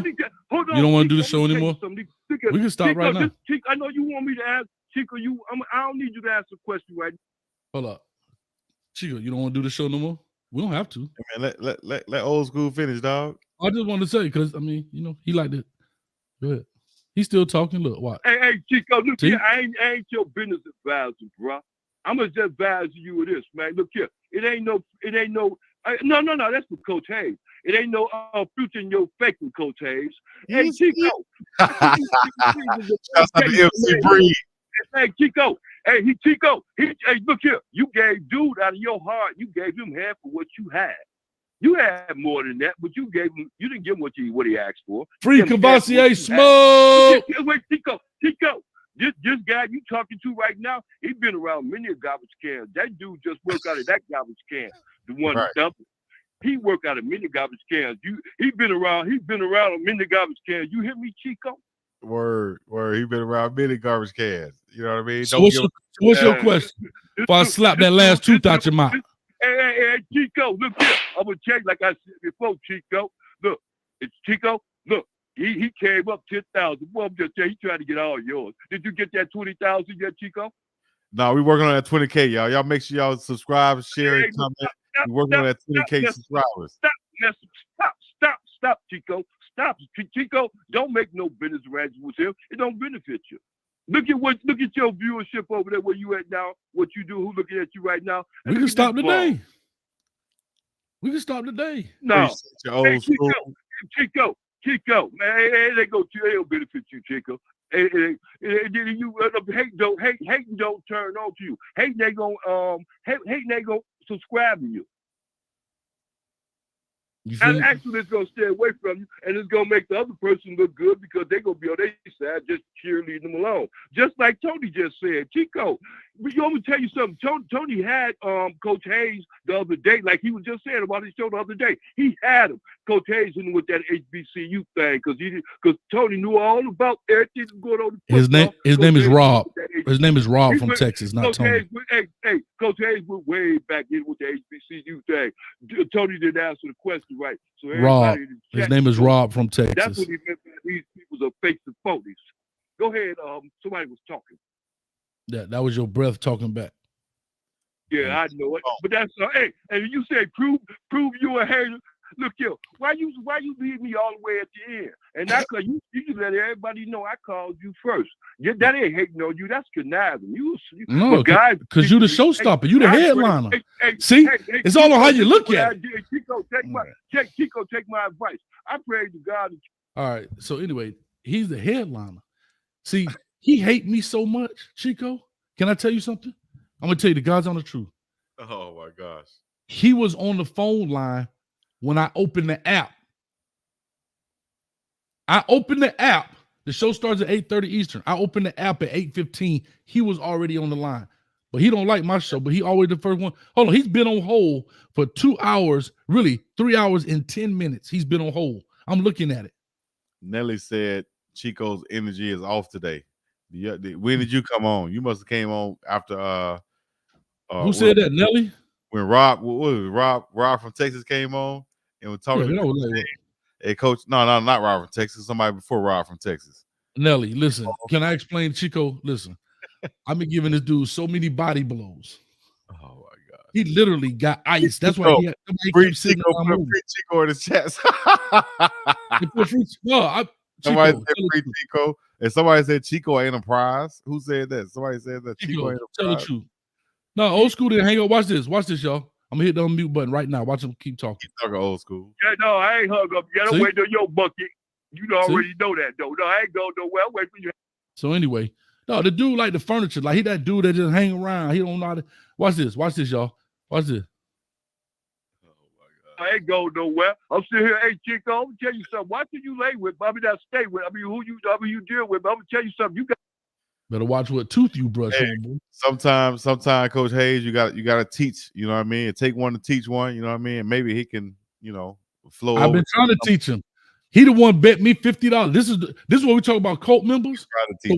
So when Rob said that, this dude bet me that they would go 11-1, and I said, "Come on, old school, you sure?" Yeah, coach, take your money. Oh, sucker, tell him, Rob. I said, all right. I took the $50 and I bought the kids that I work with pizza. Oh my gosh. He bet, hold up, he don't get enough. He bet me again and he's already lost. So I'm gonna take that other $50 and buy him some more pizza. See, these are the cult members. So when Rob from Texas asks what are cult members, these kind of people that are willing to say and do anything for a man that truly didn't even ask for it. And he's willing to lose money over and over. Watch this. Watch this is Coleman. Watch this. Watch this. Hey, yeah, you right about that. See what I'm saying? I did say that, but I bet it on that. That's a cult member right there, guys. So when you want to know, hold up. So when you want to know what the definition of a cult member, this right here, this is the kind of stuff I'm talking about. Not to the fan that wants to see Coach Prime succeed. Not to the fan. Hold on. Not to the fan. I'm being honest. Not to the fan that understands, but to the people that are so blinded with buffoonery. So the people, and there's nothing wrong with having a fan.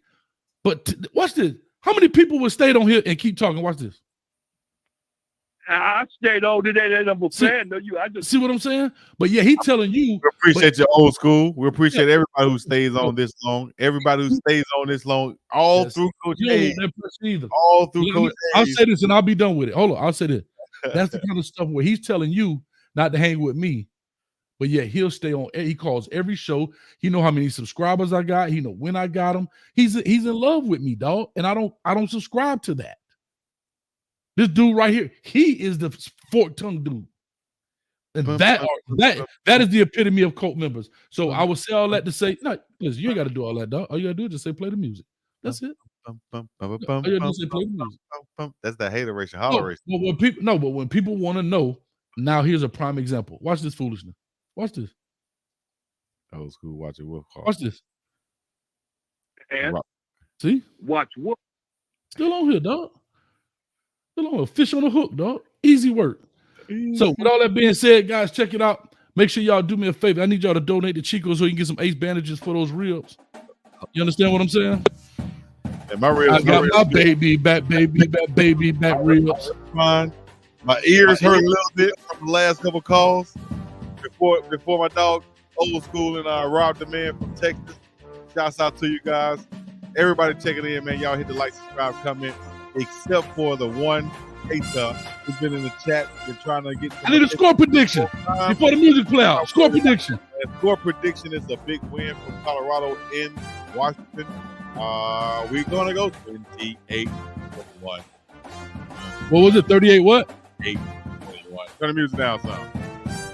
28-21. 38-21. I got you. 28-21. 28-21. I'm going to go 30-27. Late field goal to win it. 30-27. Late field goal to win it. They're very similar teams. It may be more. I think Colorado definitely has the win tonight. They'll definitely give them 5. That'll give them a chance to go in and go bowling against Utah in Utah.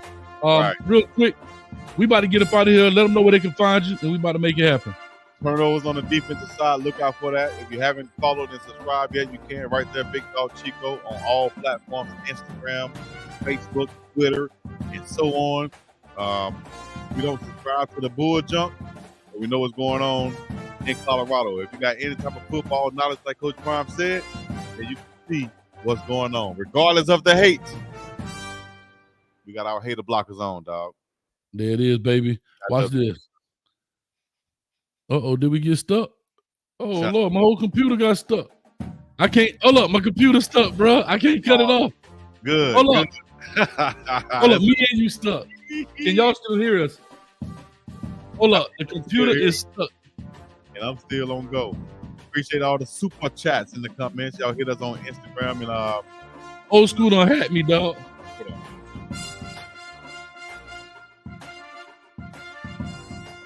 Hold on. Donate. Yeah, we can. Okay, appreciate it. P Hustle TV on Cash App. Shouts out to you.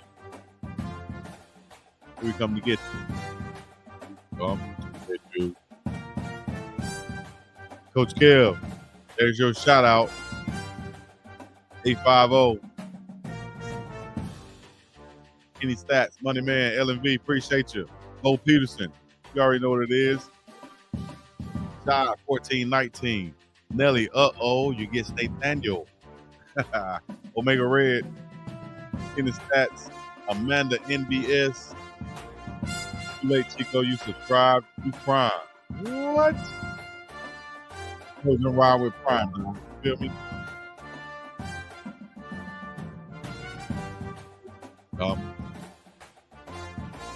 Still going? Are we still on? Do I need to end like Ocho Cinco? Huh? Get up off his balls, Day. Hey, I had to jump on the phone to end this thing. Hold up, bro. Holy smoke. I'm trying to get up. The computer just froze, man. Okay, you're about to be done. I appreciate y'all, man. Everybody tuned in. Appreciate you. Good looking. We out of here, man. Hey, Old School stank breath messed around and messed up my doggone thing. We out of here, baby. Peace, love, and hair grease. You can hear me, Chico? Biggest dog. Chico to the city place to be. You can hear me, Chico? Yep. All right, I'm gonna call you right after this. We out of here. Peace.